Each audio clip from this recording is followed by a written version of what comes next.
30 seconds till broadcast. Mark.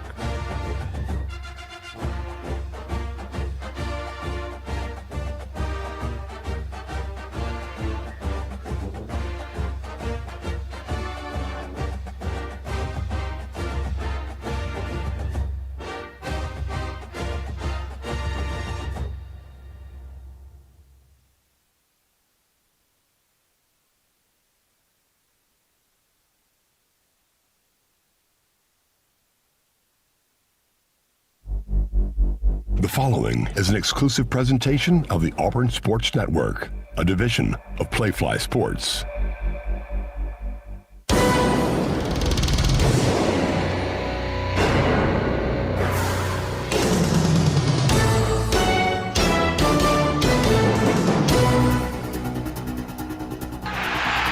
One down, how many to go? To win the SEC tournament, Auburn must win 5 games in 5 days. To secure a berth in the NCAA tournament, how many wins will it take? Auburn can take a giant step to the big dance today. Good afternoon, and War Eagle from Bridgestone Arena in Nashville, Tennessee. With Randall Dickey, Jacob Hillman, and Quinn Burkeen in our Skyview Auburn studio. I'm Andy Burcham. Auburn trailed by as many as 10 in the first half yesterday against Mississippi State. The Tigers played a superb second half to win by 18.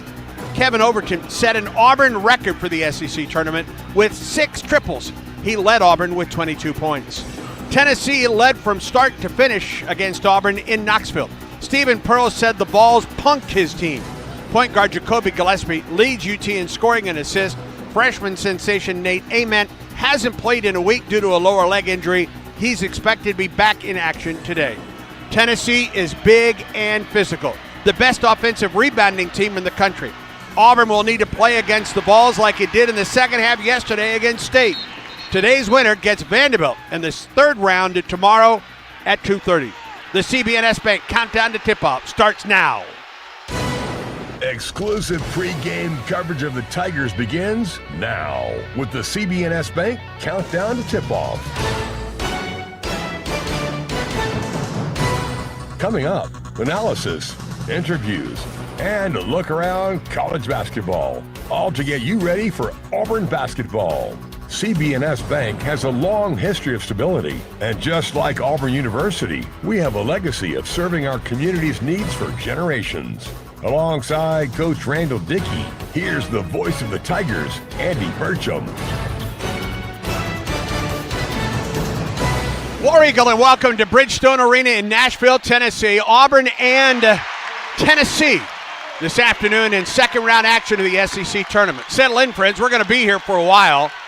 There's still 6 minutes to go in the first game of today's second round, and it's a good one. Kentucky on top of Missouri, 65-58. As play continues here. Missouri has been within as many as 3 in this second half after trailing by double digits in the first half. And Mitchell just scores for Mizzou to cut the lead to 5 at 65-60. Let me welcome in Coach Randall Dickey, Jacob Hillman, Quinn Burkeen in our Auburn Skyview studios here today. Randall, a look back at yesterday's win against Mississippi State. Auburn avenged a loss in the regular season, trying to do the same thing here today against Tennessee. Really a much different first half, Randall, than the second half yesterday afternoon.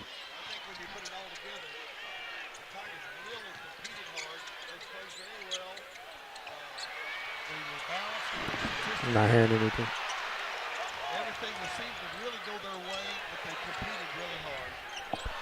I'm not hearing Randall. Right now with 4:56 to go in the second half.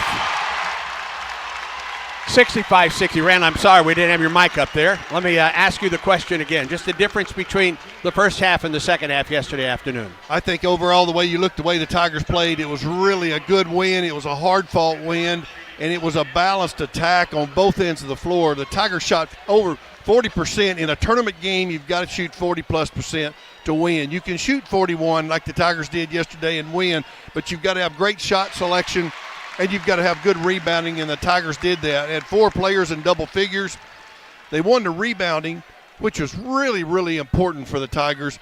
But you have the 2 guards was really instrumental in a lot of statistics. You have them leading on the assist. They had 10 assists, 10 rebounds together.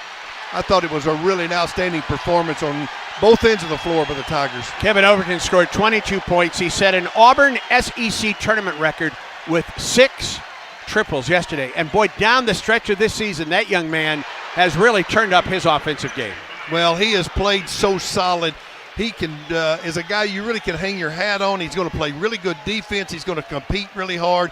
And lately, he's really, 6 or 7 games in, double-figure scoring, and has really been making timely shots. 7 consecutive double-figure games for Kevin Overton. Boy, can't overstate the importance of what Elijah Freeman did on the boards yesterday. A career-high 10 rebounds in that game. Not much of a factor from an offensive standpoint, but in a game after Auburn just got absolutely beaten on the offensive glass, Elijah Freeman did to Mississippi State like what he needs and Auburn needs to do today to Tennessee against the best offensive rebounding team in the country. Well, you use Freeman as a big guard. He gets 10 rebounds, but you get Pettiford and Overton gets 10 combined together. So your guard play really competed hard on the glass. They're getting long rebounds, which we haven't gotten down the stretch late in the season.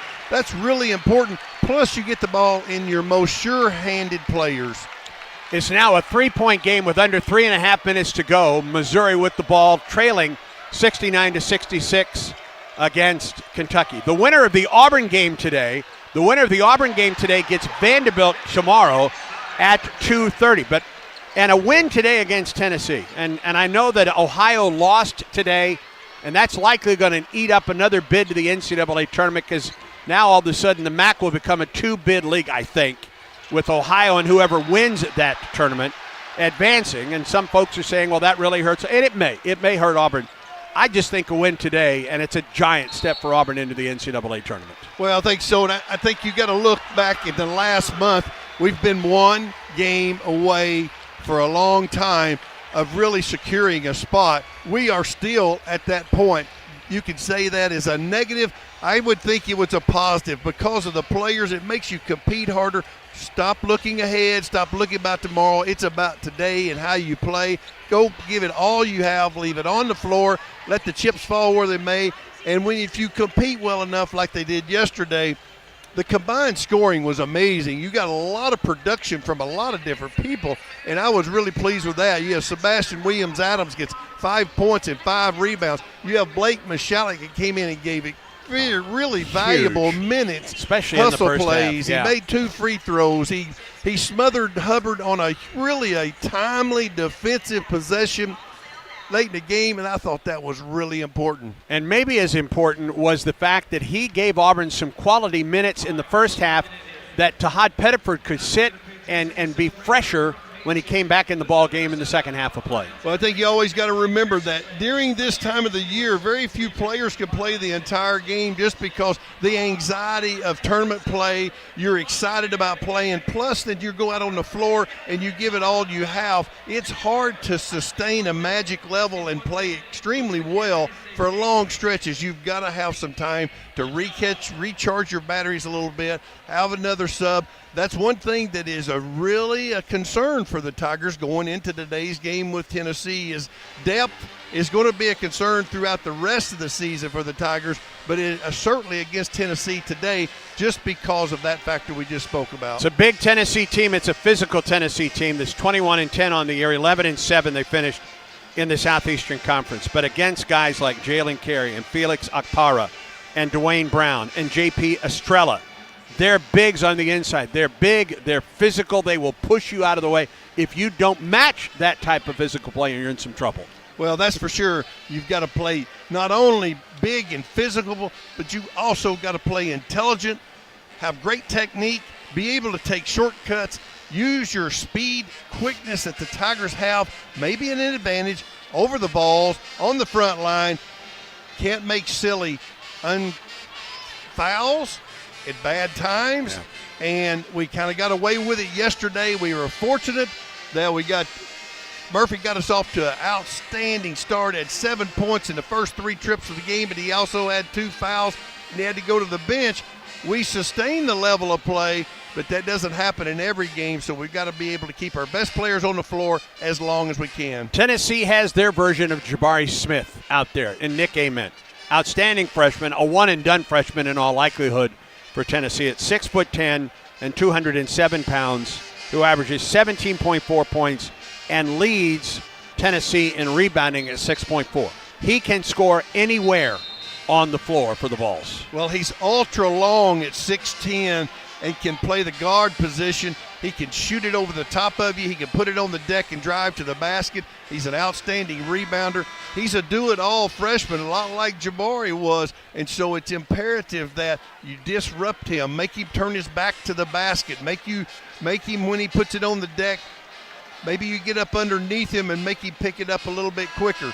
If you play a little bit off of him and he has an angle, he uses his size to an advantage. Big task for the Tigers today defending him. He's been out with a leg injury since the loss to Alabama in Knoxville, but expected to be back in action. Just how many minutes he plays today for Tennessee remains to be seen. All right, 2:44 to go in the second half of the first game of the tournament today. Missouri trying to come back against Missouri. Mizzou right now trails by one, now on top by one. How about that? Missouri has come all the way back and has taken a 70-69 lead against this Kentucky ball club. Well, there's a lot of action going on around college basketball and specifically with Auburn athletics right now. And to give you a little bit of a preview of that, our third member of our crew here in Nashville, this is Jacob Hillman. Yeah, that basket right there by Mark Mitchell to give the Tigers a lead over the Wildcats actually matches Mitchell's career high in points. He set that against Arkansas in the regular season finale on Senior Day, so 32 points for Mark Mitchell as he leads the way for the Tigers in this second-round matchup at the SEC tournament. It was discussed by Coach Dickey and Andy earlier about the bubble and how Miami of Ohio fell in the MAC tournament earlier today against UMass, and that was a score of 87-83. So that is going to be a two-bid lead. The Red Hawks are going to be in the NCAA tournament as an at-large team, likely in the first four. So if Auburn is to make it to the first four and be selected there, that's a potential matchup for the Tigers in the NCAA tournament. But outside of that, there are still plenty of other bubble aspirations for Auburn, and it started with the ACC tournament. Yesterday, just about everything went the way Auburn wanted it to go as far as the bubble is concerned. In the ACC, SMU fell to Louisville in the ACC tournament, 62-58. Cal lost to Florida State, 95-89. In the Big Ten, Indiana got dominated by Northwestern by 13 points in that ball game. And in the Big 12, both teams that Auburn was polling against, they blew double-digit leads, with Cincinnati losing to Central Florida in 65-65 in overtime. Oklahoma State lost to TCU 95-88. So all those teams, including they are off the bubble pretty much. They are eliminated from contention, and the other mid-majors that are worth keeping an eye on are VCU in the A-10 tournament. They're going to face Rhode Island or Duquesne tomorrow, and Auburn would like VCU to be completely off the bubble as a potential bid stealer. And then in the Mountain West, there's a couple of potential bid stealers. Later tonight, San Diego State will face off against Colorado State. That's about 8 Central. The Tigers will be pulling against the Aztecs. And then New Mexico against San Jose State at 10:30 Central. Tigers will be pulling against the Lobos.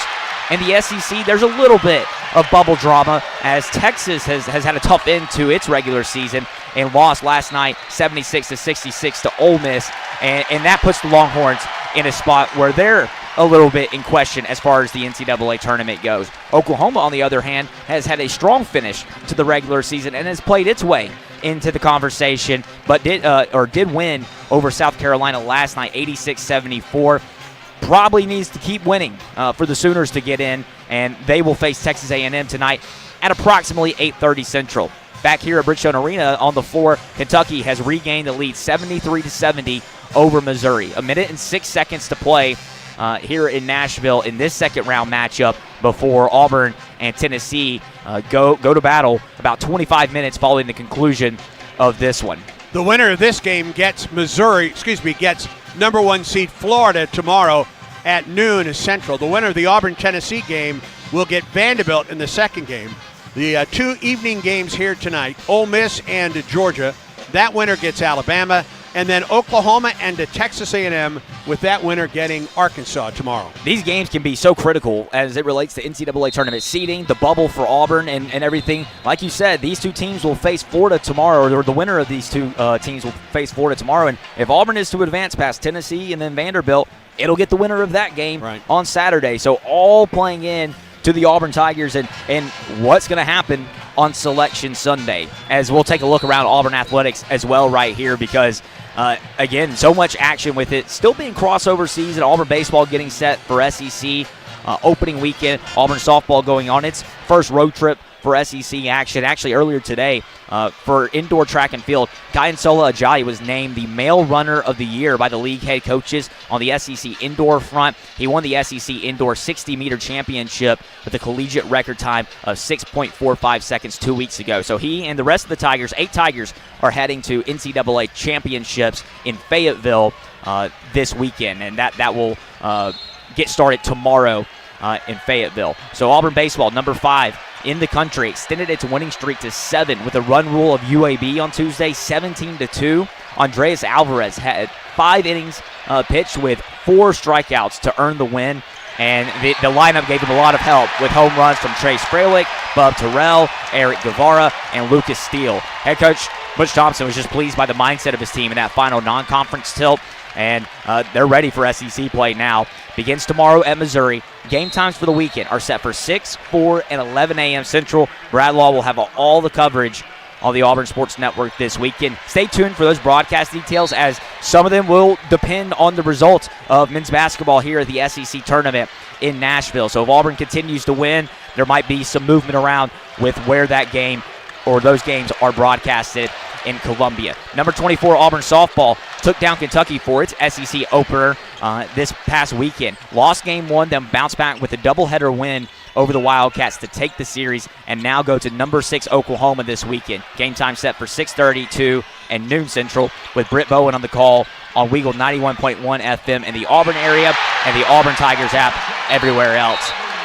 Inside Bridgestone Arena, Kentucky has opened up a 5-point lead. Denzel Aberdeen just hit a tough layup down the baseline, and now there is some scuffling on the floor as the officials are going to have to get in between both teams, and they will go to a timeout here.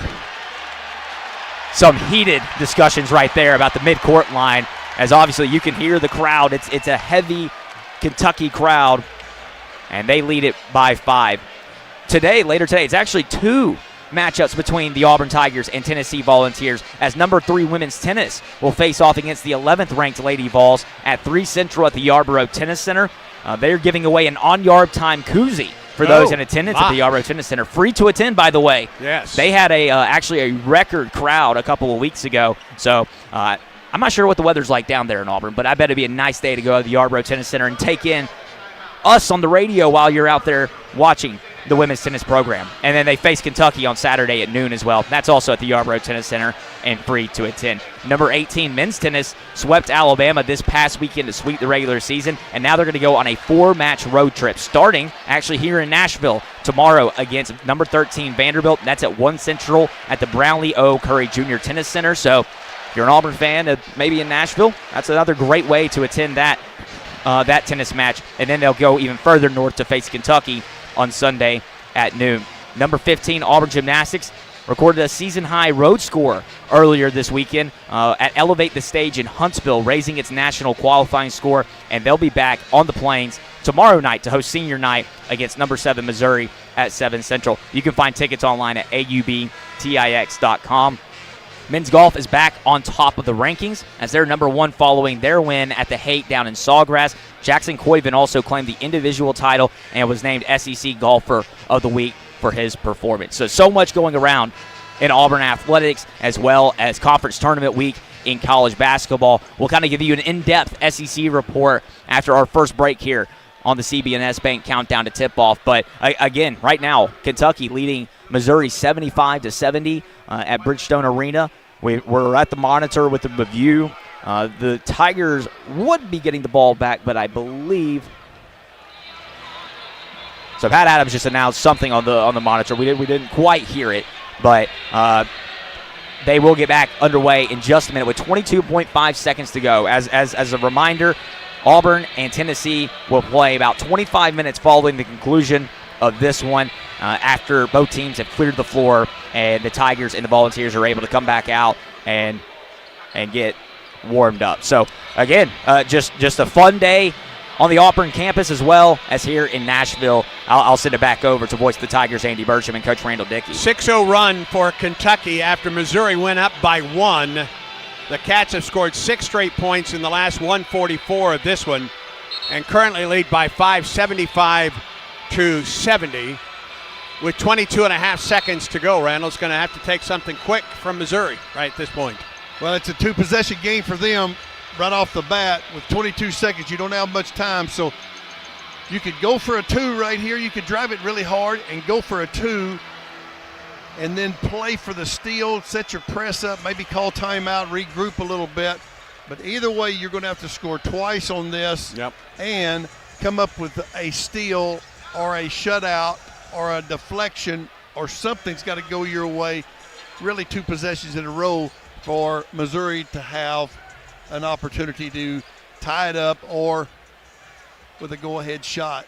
Randall, you've been here before when you're having to play early in a tournament and hoping to make a run. Can you coach with minutes in mind, or do you have to just put that out of your mind as you play every game so far? Well, you're playing for your life in a tournament game. You're playing to win the game, so you better play whatever you can to get there, whether it's you can't hardly conserve. Oh, and a miss. Yeah, a miss by Missouri. And 12.2 seconds to go, and it looks good for Kentucky right now, leading by 5, a reverse layup that was missed by Mizzou. So did exactly what you'd like to do is get a layup right off the bat, and he got to the basket and it rolled over the backside of the rim and didn't have probably had a little English on the ball because he went to the opposite side and then kind of reversed it back and it rolled off. But should have made that. That would stop the clock as well as give you a chance to set up in a press. But in return, Missouri had to foul. Now they got overall probably Kentucky's best player at the free throw line. Yeah, Otega Owe about to shoot a couple free throws for UK, and he makes the first. We'll stay away from the play-by-play of this game. But it's a 6-point lead now for Kentucky. It looks like UK will move on and will play Florida in the first game tomorrow at noon Central Time. That's a Florida team that after Auburn won there, Florida didn't lose. And Florida is playing the best basketball of anyone in the Southeastern Conference right now. The number 1 seed won the SEC regular season championship and waiting for the winner of this ball game, and it's going to be Kentucky with 4.5 seconds. They're going Kentucky up by 6 at this point. But we look back at this game with Auburn and at Tennessee. Can Auburn play physical enough to win this game? To me, that's the biggest question mark going into this one because we know what Tennessee does. They're big, they're physical. They will bully you around, especially underneath the glass. Well, I thought it was impressive the way the coaches put together a little bit of highlight of that game. And really, the Tigers really competed hard in Knoxville this year. Got a lot of help from Jovic came off the bench, did really well on the rebounding, his effort plays. He got a couple of baskets in over the top of Okpara at times. And I'm going to say, yes, they can. They've got to play smart. I think a lot of it deals with their offensive shot selection is really important today for the Tigers. But I think you've certainly got to compete. You can't let them just bang you on the board like they did. Brown did up there in Knoxville, came in and really lifted the Vols in a stretch that separated that the Tigers could not overcome. There's a lot of Dreamsicle Orange in the stands now. This is going to be a pro-Tennessee crowd, I believe, when Auburn and Tennessee play today. Well, you're in their state, you're in their backyard, but it's, momentum is really big in tournament games. Time is really important to understand, but knowing those two things together creates your momentum. And so the Tigers are going to have to do what they did yesterday, get control of the momentum and keep it for long stretches. 2.9 seconds to go in the first game on day 2 of the SEC tournament. Kentucky now leads 77-72, make it 78-72. Couple free throws for our UK.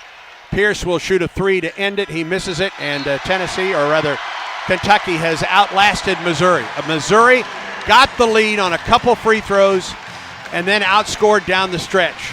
And Kentucky wins its second game and now gets Florida at the SEC tournament, round 3 tomorrow. Who gets Vanderbilt tomorrow in the second game on day 3? That's about to be decided between your Auburn Tigers and the Tennessee Vols here this afternoon. Auburn had to log a lot of minutes yesterday in that win.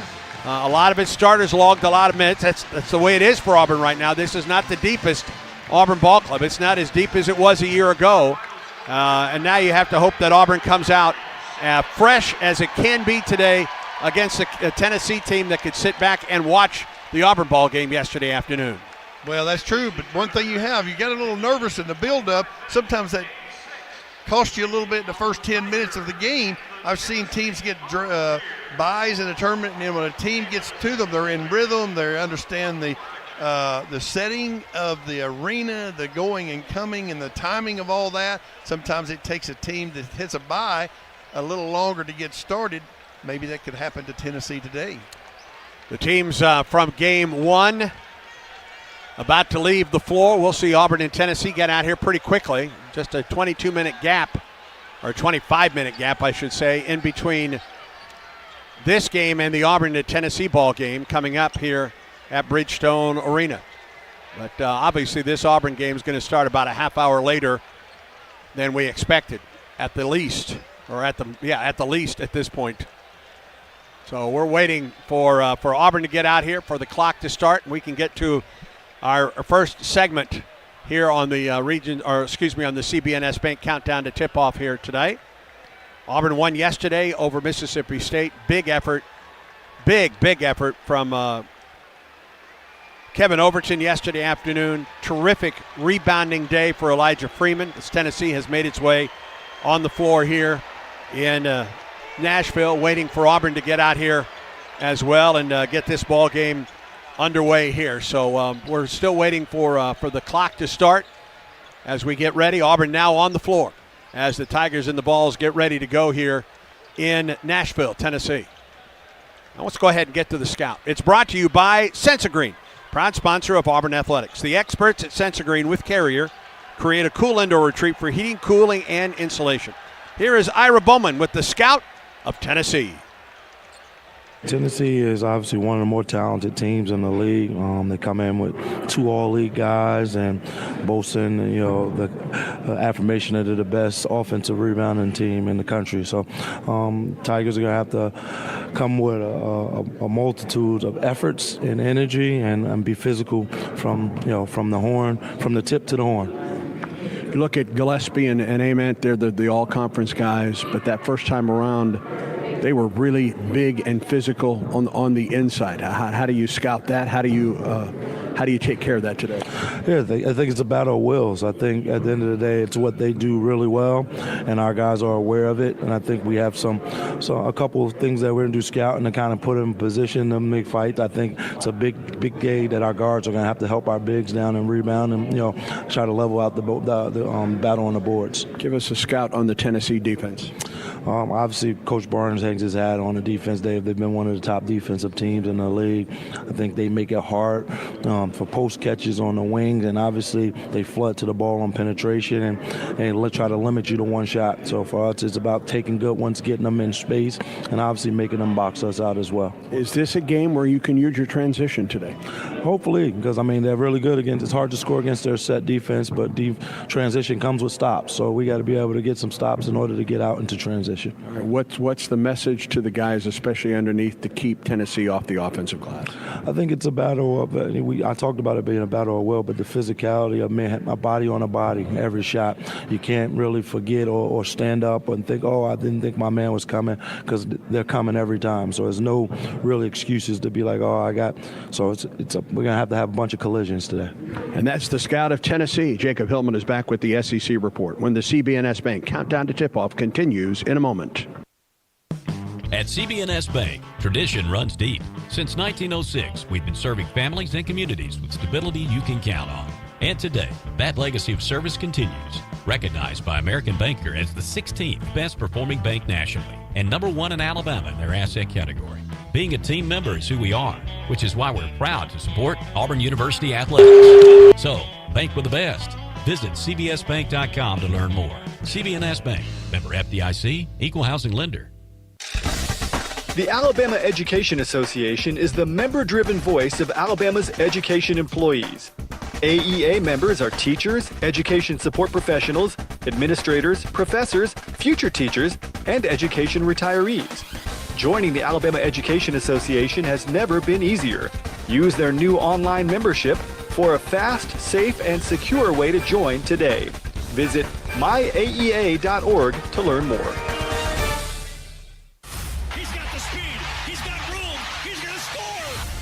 No one gets you closer to the game than Sirius XM College Sports Radio. For the win! Got it! Let's go! Tune in for news, talk, and analysis from the offseason through regular season and into the postseason. We've got your team covered anywhere you go. Deep to center field! Oh, it's gone! Get a free trial at SiriusXM.com/College Sports Radio 2025. At Auburn University's Harvard College of Business, education is tailored to each student's individual needs. Our students receive personal guidance from industry mentors and career coaches. They learn by doing, through hands-on projects and real-world experiences. The result? Graduates who don't just know business, they're ready to lead and innovate from day one. That's what makes them distinctly Harvard. Harvard College of Business, inspiring business. Discover more at harvard.auburn.edu. The Raymond J. Harvard College of Business presents the SEC Report. A look around the deepest, most challenging conference in college basketball. Accelerate your career with an online MBA from the Harvard College of Business. Learn why they're ranked among the nation's best at harvard.auburn.edu. We are approaching 20 minutes until anthem time here, or until lineups here inside Bridgestone Arena in the Music City in Nashville for this second round matchup between the Auburn Tigers and Tennessee Volunteers. Before we continue with this SEC report, let's pause 10 seconds for station identification on the Auburn Sports Network.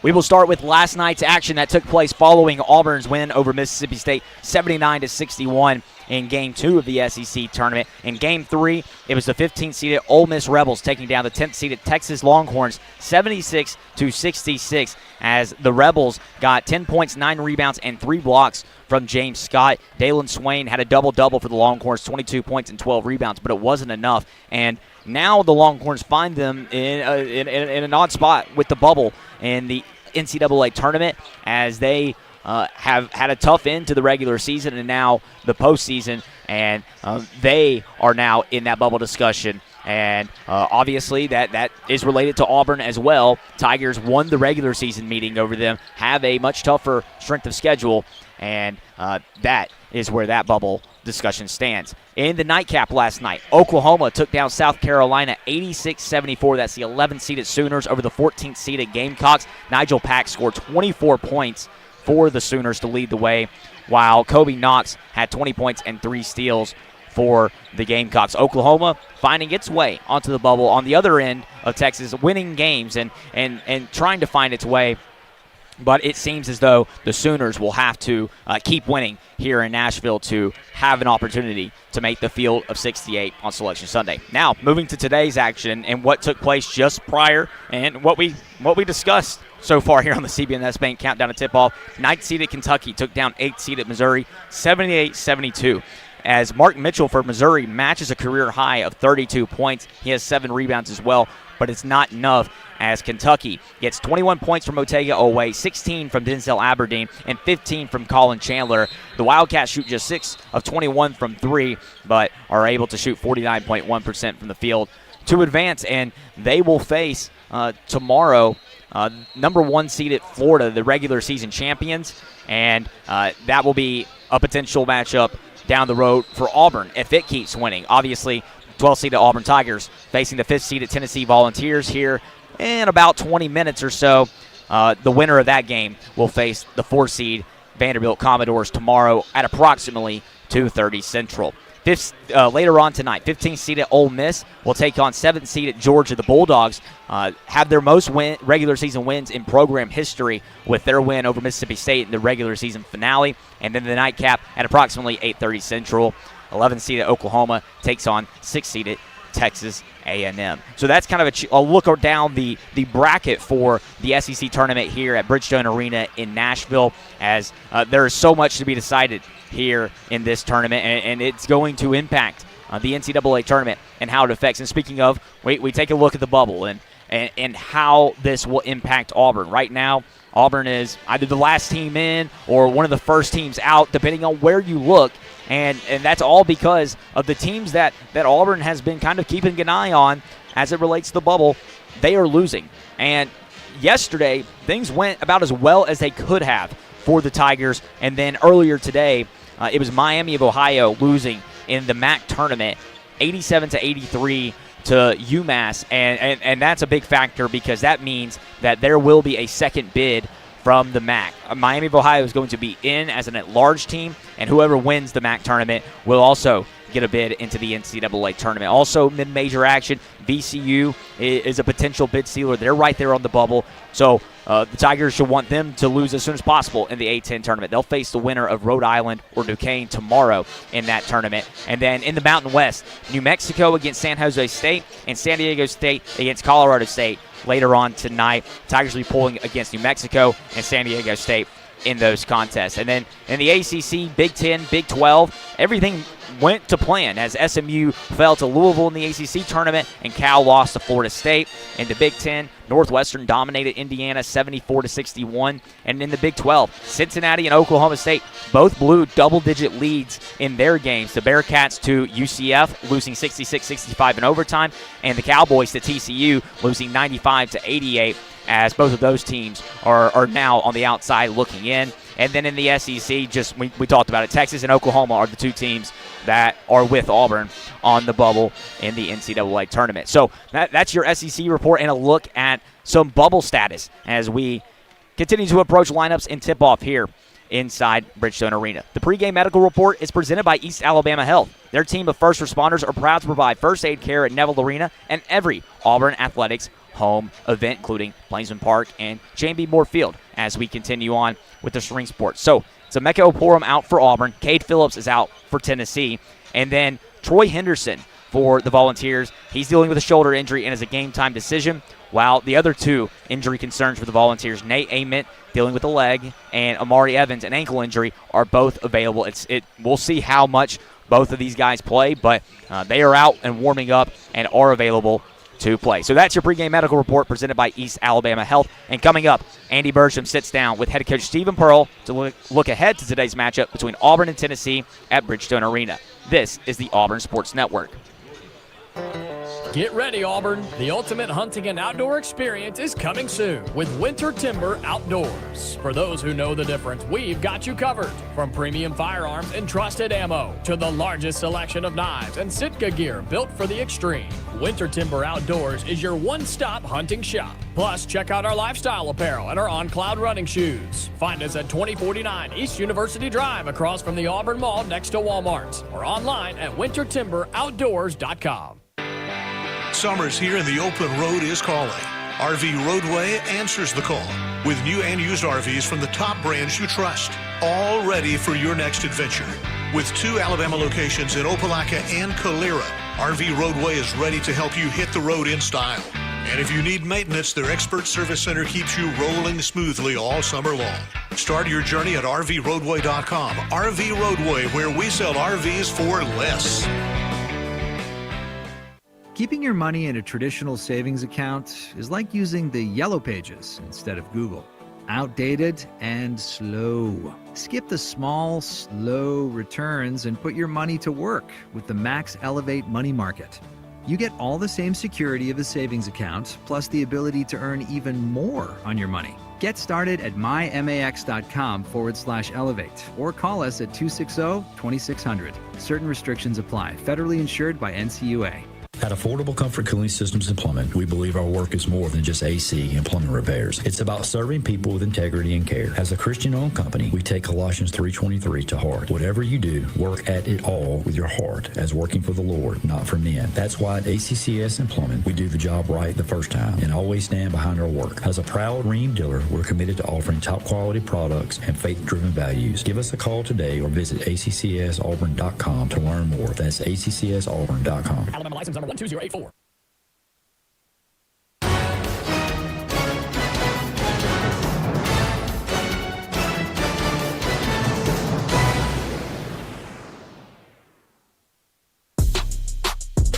Ford presents our exclusive pregame visit with head coach Stephen Pearl.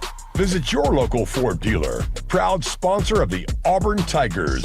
Here's Andy Burcham with Coach Pearl. What was the difference between the first half and the second half for Auburn yesterday? We made shots. That made a big difference. I thought we got really good looks in the first half. They just didn't go down. Second half, I thought we did a better job of obviously moving, when the ball got penetrated and getting to the open spots. And ultimately we made more shots. I thought we defended equally as well in the second half as we did the first half. But the offense got going, which obviously allowed for us to create some separation. Beyond the obvious guys in the 22 and the 6 threes by KO yesterday, I thought the rebounding of Elijah Freeman and the minutes that Blake Michalek gave you yesterday were a couple of the keys. Yeah, I mean, Blake in the first half was phenomenal. And, I think where there was value there was obviously he did a great job defensively. But you had a much fresher Tahad in the second half because Blake was able to give him 7 minutes in the first half that he's typically not used to getting in those games. So in the second half, Tahad was just way better, just because he had his legs and he was able to be more sharp in his execution. And, he had 5 assists, 1 turnover, and made a couple big shots and just did a lot of really good things because he wasn't taking possessions off. So Blake was great, and then obviously Elijah had a rough first half, and I thought he snapped out of it and did a really good job rebounding the ball, and had a big transition bucket, kept multiple possessions alive, and finished possessions for us on the defensive end. First time around against Tennessee, your comment after the ball game was, "We got punked." All right, what has to happen for that not to happen today? We got to finish possessions with rebounds. We got to get every 50-50 ball. And, they did a really good job in the post of ducking us in and getting inside position and getting layups. So physically, we just got to do a better job of doing our work early. And then every time a shot goes up, all 5 guys have to have violent checkouts, and we got to go, tackle it with 2 hands or dive on the floor for loose balls. Talked about it with Ira and the scout. I mean, this is the best offensive rebounding team in the country. How do they do that? They're really physical. They're really big. They just, they send 3 guys, and they're all really good at, locating the ball and finding it and making plays. So, for us, I think we got to extend them a little bit more in this game. We were a little too packed in the first game, and that led to inside shots and inside rebounds where they're really good. So we got to be a little more aggressive in this game, making them run their offense outside the 3-point line so they shoot more jump shots so we can have a better opportunity to get long rebounds on the long shots. All indications are that Ament will play today. What does he bring to the game for Tennessee? He's just he's a guy that can do a great job at drawing fouls. He shot 15 free throws in the first game, so we had to do a better job of guarding him without fouling. He's a secondary 3-point shooter out there next to Gillespie, so he's another guy you got to respect out there on the floor. And he's one guy that, at his size can go out there and get a bucket, in one-on-one situations. So we just got to do a great job of being physical with him, guarding our yard and doing a better job of guarding without fouling. Scout Tennessee's defense for us. Yeah, they do a great job of really loading to the ball, and they're very physical. And on penetration, they have active hands, and they have great shot blockers. So they make your life really difficult. So for us, we didn't get to a breakdown but once in the first game. We took the first available shot, and I thought we took some bad ones in that first game. We got to be way more solid in our execution, and if we don't have anything, we got to get to a breakdown, because the one time we ran a breakdown, we drew a foul. That second half at UT, you make a run. You got to think within 3 of them in the second half, and maybe took a shot that you didn't want to see the ball club take. Yeah, we took a couple. We made some bad decisions in transition, but it's that was kind of the whole second half. We just got to make better decisions with the ball, and anytime we did, we had 13 assists. When we made good decisions with our passes, we got clean looks. We just got to do a better job of our decision making when we have advantage. And assists was a big part of the win yesterday against Mississippi State. Yeah, no doubt. Between KO and Tahad, squad, they had 10 assists and 1 turnover. So going to be really important for those guys when they do drive the ball in there to be strong with it. But then as soon as they, draw some help, they have to get off it, and our guys on the perimeter are going to move in the direction. And we got to make shots early, because if Tennessee wants you to shoot threes, but if you start to make a few, they'll extend their defense out a little bit, and then the driving lanes open up for some of our better drivers like Key and Tahad and Elijah and Sebastian. So got to make some shots early to keep them honest. 22 points, an Auburn SEC tournament record, 6 threes yesterday for Kevin Overton, and that's the trend that we've seen from KO of late. What has he done to improve his game from an offensive standpoint? Yeah, he's been pretty consistent for a while now. I just think obviously he's shooting it with a lot of confidence, and our guys have done a good job of getting him open on some of our screening actions. And he's playing with confidence right now, and he's got to continue to do so. But I think his offense gets fueled from good defense. Yesterday was again one of his better one-on-one defensive games, which then got him going offensively. So really looking for him to be effective on Gillespie tonight defensively in order for him to turn it back on offensively. You go from one elite guard in Hubbard to another one here in Gillespie today. That's every night in the SEC, unfortunately. So just another great guard that can really get it going. We did a good job against him in the first game. He was in foul trouble, so we got to do a good job of neutralizing him tonight and trying to make those other guys beat us. Give us one big key when Auburn's playing defense today. When we're playing defense, we got to be active with our hands. We got to be active on the ball, and we really just got to be connected. We're going to try and extend them a little bit more, so that means the rest of the guys on the floor have really got to load to the ball. And we just got to do a great job of rotating, being physical, and trying to finish possessions, because they're the best offensive rebounding team in college basketball. So every time a shot goes up, you got to see 5 Auburn jerseys just hitting 5 Tennessee jerseys. All the best today. War Eagle. War Eagle. In 1977, Ford F-Series became the best-selling trucks in America. 33 million trucks later, we've kept that title every year since. And that's a formula we plan on repeating. Ford F-Series, built Ford tough. The best-selling trucks in America for 49 years and counting. Based on 1977 to 2025 calendar year industry reported total sales. Hi, I'm Maria, salon owner. You know the jingle. Now discover the facts about Ozempic, a GLP-1. There's only one FDA-approved Ozempic, made by Novo Nordisk. Learn about the real thing. Talk to your healthcare professional today. Call 1-833-OZEMPIC or visit Ozempic.com to view the medication guide and to learn more about Ozempic. Semaglutide injection 0.5, 1, and 2 milligrams.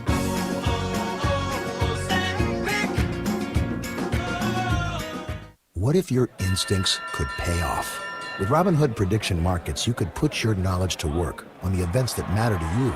Prediction Markets isn't just sports. It's the Fed rate decision, your favorite award show, and so much more beyond the playing field. Trade events with Robinhood. Visit Robinhood.com/predict. That's Robinhood.com/predict. Futures and cleared swaps trading involves significant risk and is not appropriate for everyone. Event contracts are offered by Robinhood Derivatives LLC, a registered futures commission merchant and swap firm. Yellowwood knows that a 5-star backyard is the place to make lasting memories. Like roasting marshmallows on a cool fall night. That's it. Turn it nice and slow. Get it toasted all... Oh, no, it's on fire. Oh, you want it on fire. Okay, that's a choice, I guess. Crunchy. For 5-star backyards and the most memorable experiences, Yellowwood brand pressure-treated pine. If it doesn't have that yellow tag, you don't want it. You're listening to Auburn basketball. Now more of the CB&S Bank countdown to tip-off. Jacob Hillman here with you inside Bridgestone Arena. And if you thought you missed some action between the Tigers and Volunteers, don't worry. Tip-off's at 2:25 Central. So we've got that coming up. But right now we bring back in Coach Randall Dickey for his keys to the game. Presented by Sun South. Coach, what are your keys to today's game? I think the Tigers' physical toughness and their depth will certainly be tested today. Tennessee prides themselves on physical play and rebounding. Number one key is defensive board play for me. I don't believe that Tennessee can beat the Tigers on their first shot. So we got to keep those guys off the boards. But remember, Tennessee is probably the top 3 in the country at retrieving 43% of their misses. So it's going to be a big task, but give the Vols one shot and win that battle. Secondly, the Tigers' shot selection and percentage field goal shooting will be the key for me. I think we shoot the ball really well, blister the nets, and keep Tennessee at bay. Secondly, the last, like yesterday, the Tigers need to win the 50-50 balls and all the hustle plays, get more possessions, shoot the ball with efficiency, and the Tigers win again in Bridgestone. Let's look at the offensive end. Kevin Overton has been red hot over his last several games. Tahad Pettiford, they've all been picking up where they left off, and just what's the key for them on the offensive end to keep that streak alive? Well, I think you feel like you're going to get the same. You got 7 games consecutively for Kevin Overton in double figures. You've got Tahad Pettiford that's 44 for his last 46 free throws. I mean, he's been blistering the nets for that. But you got to be able to withstand the physical play around the basket. We're going to have to get some help from, I think, Jovic and Sebastian Williams-Adams on the front line to help Murphy. Keyshawn Hall is certainly going to have to do that as well. But remember yesterday's big win and the consistent play and how well the Tigers played. The guards dominated the glass, coming up with the 20 rebounds between them with Elijah Freeman getting 10, Tahad and Overton 5 apiece. That's huge. And so if they can contribute with each other, all 5 got a gang rebound on the glass today.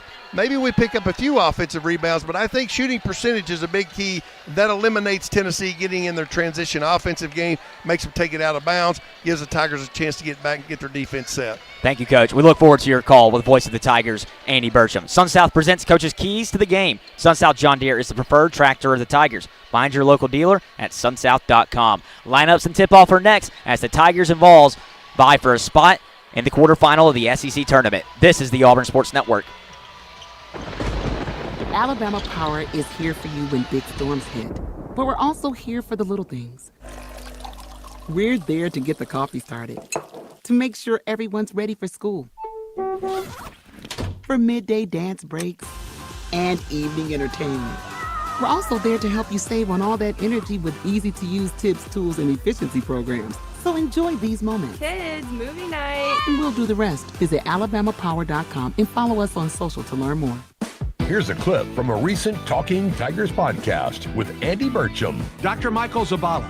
Well, it's kind of funny because he called me and said, I have an injured player. Can you make him something to get him back on the field? And if I'm entirely honest, I didn't know exactly how we were going to do it. But I said, yes, we absolutely can. I didn't even know who the player was, but I did feel pretty confident we could make something for him. So Robbie and Kirk Nelson show up with who ultimately was Anthony Schwartz. Right. So we brought him in. Jake Larson, who's now our head of engineering at EXO, was a PhD student in my lab at the time. And he quite brilliantly figured out how to go from the scan of Anthony's hand to a 3D printed device that he was able to wear in his hand. And he started wearing it in practices, and then he wore it in games. And next thing we knew, he was scoring touchdowns while he was wearing it. New episodes of the Talking Tigers podcast are released Mondays, wherever you listen to podcasts. Subscribe to the Talking Tigers podcast exclusively from the Auburn Sports Network. At CB&S Bank, tradition runs deep. Since 1906, we've been serving families and communities with stability you can count on. And today, that legacy of service continues. Recognized by American Banker as the 16th best performing bank nationally and #1 in Alabama in their asset category. Being a team member is who we are, which is why we're proud to support Auburn University athletics. So, bank with the best. Visit cbsbank.com to learn more. CB&S Bank, member FDIC, equal housing lender.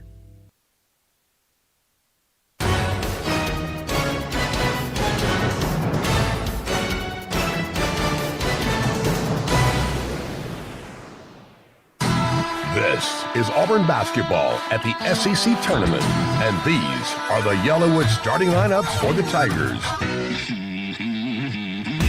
To Pettiford, 3.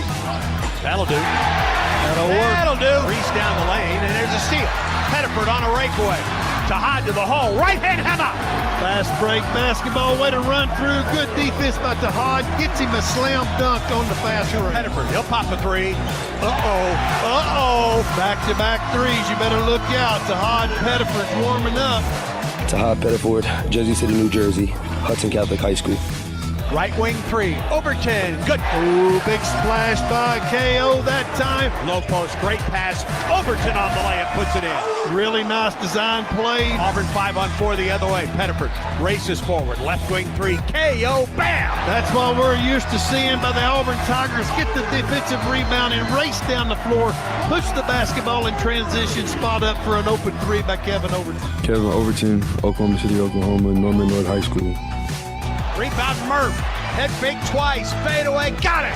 Murphy's really being active. Screen for Murphy. Puts it on the floor. Drives it. Lobs it. Alley-oop to Murphy. Top of the circle. It's Murphy. Free ball Murphy. Got it. Big shot. Murphy. A career high 25. Keyshawn Murphy, Birmingham, Alabama, Ramsey High School. Ball is loose. Here's Auburn the other way. 4-on-3.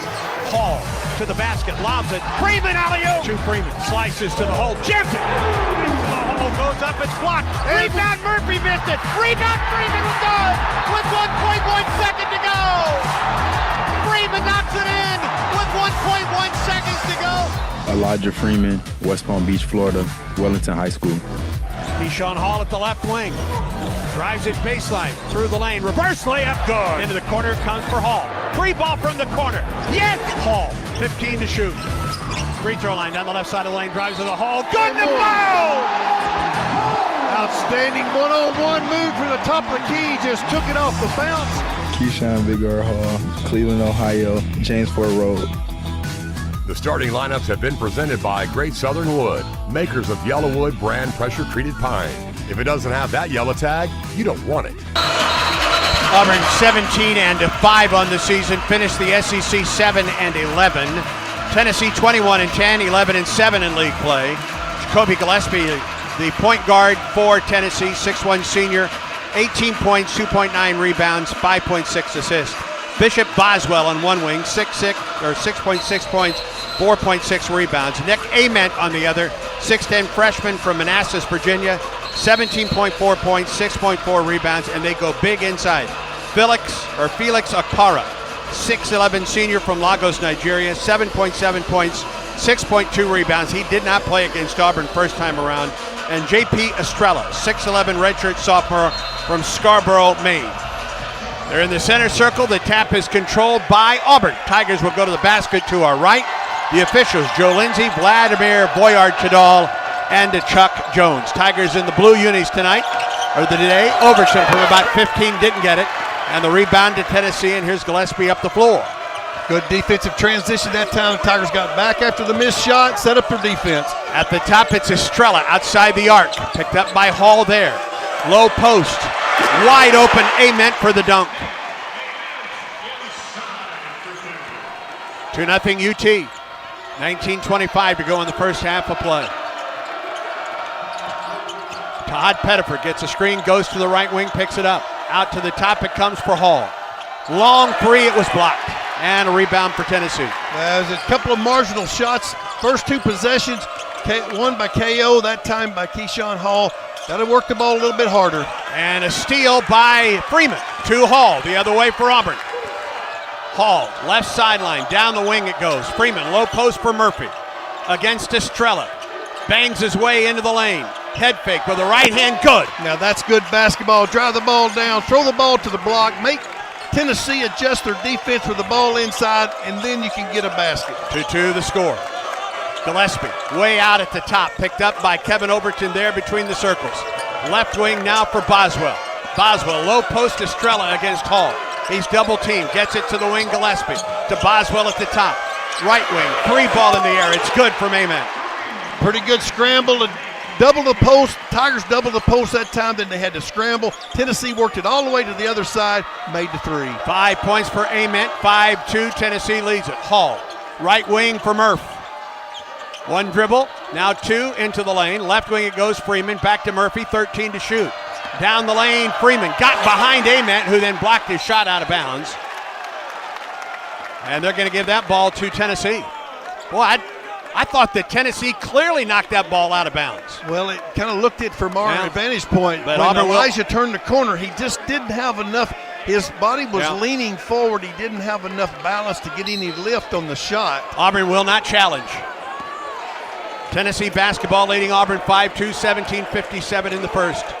Boswell, right wing, top of the circle, Estrella. On the wing, a little bit of traffic, gets the ball to the top for Gillespie. Mismatch somewhere because Murphy's on Gillespie.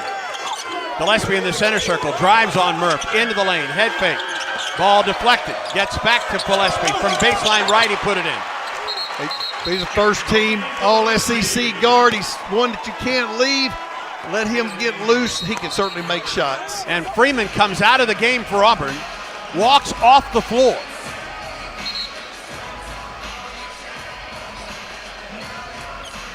And Sebastian Williams-Adams is in for Auburn. Not sure what happened to Elijah. Tigers trail 7-2. Pettiford across midcourt, hands the ball there to Hall. Top of the circle, it's for Sway. Now Murphy. To Pettiford, to Hod, working on Estrella. To the baseline, to the corner. Hall, fake it three. 14 to shoot. Hall, free throw line. Corner, three ball, Sway. No, weak side rebound, Estrella. Yeah, that's one of the things you don't want to do as Sway is the first time you touch the ball, take a shot from the deep corner in a tournament play. Left wing Boswell, low post off the hand of Estrella and out of bounds. I think the speed and the quickness of the Tigers are giving Tennessee a little bit of a problem. We just are having a hard time converting on the offensive end. Tigers trail 7-2, 17 minutes, 1 second, first half of play. Auburn has opened the game 1 of 5 from the field, Tennessee 3 of 3. Pettiford, right wing, three ball to Hod. Nobody was fouled. Gillespie got him, and Tahad will go to the line, I believe, to shoot three. We'll double check. Yep, 3 shots coming up for Tahad Pettiford from the charity stripe. Well, you can see the physical play of Tennessee already. He's bumped the Tigers around a little bit. Looks like Elijah kind of... Well, Elijah comes out. He's got a wrap just below his left knee, and he's changing his sneakers. I think he blew a tire out, so he had to change shoes. First free throw by Tahad is good. Auburn's second best free throw shooter this season. Tahad Pettiford, 83%. 25 points, 3 rebounds, 7 assists in that loss to Tennessee earlier this year. Second free throw. Good. Tahad's an outstanding free throw shooter. He's got great routine. He's got a great wrist action. He stays with it till the ball hits the rim. Really good rhythm on his free throw shooting. Cut the lead to 2 if he knocks home this third. Lefty from Jersey City, knocked home all 3. 7-5 Tennessee, 16:49 first half of play. Tennessee ball, Boswell right wing. Throws it top of the circle for Gillespie. Off to the right wing for Boswell again. Skip pass, left side for Ament against Hall. Cut off on the baseline. Ament trying to back up against Hall. Spins, fadeaway by Ament. Didn't get that one. Rebound Murphy for Auburn. 2 Overton on the break for Auburn. Overton drives it to the hole. Baseline shot is up, and a whistle and a foul, and that will send Sebastian Williams-Adams to the free throw line for the Tigers. Really like to see the Tigers come off that defensive board, and they're racing the ball down the floor with speed, getting it to the rim. It creates transition baskets, but the biggest thing is the Tennessee fouls. Give Sebastian Williams-Adams a chance for 2. And it's Gillespie's second. First free throw, got it. It bounced straight up and fell through. Gillespie will come out now. Gillespie out. No, I'm sorry. They brought Boswell out. They leave Gillespie in the game with 2 fouls. Yeah, I think they're going to. And now they're going to ask to see if the foul was indeed against Gillespie, I believe. We'll get the call, I believe, from Joe Lindsay. That's probably not a bad ask by Tennessee, but I sure hope it is on Gillespie, the first team All-SEC guard. Wouldn't hurt me at all if he had 2 fouls early in this game. Joe Lindsay and Chuck Jones gather around the replay monitor. I believe they're checking to see who the foul against Tennessee was on. Was it Gillespie? If it is, it's his second, or was it someone else? 16:24 to go in the first half. Tennessee led 7-2. Auburn has come back 7-6. And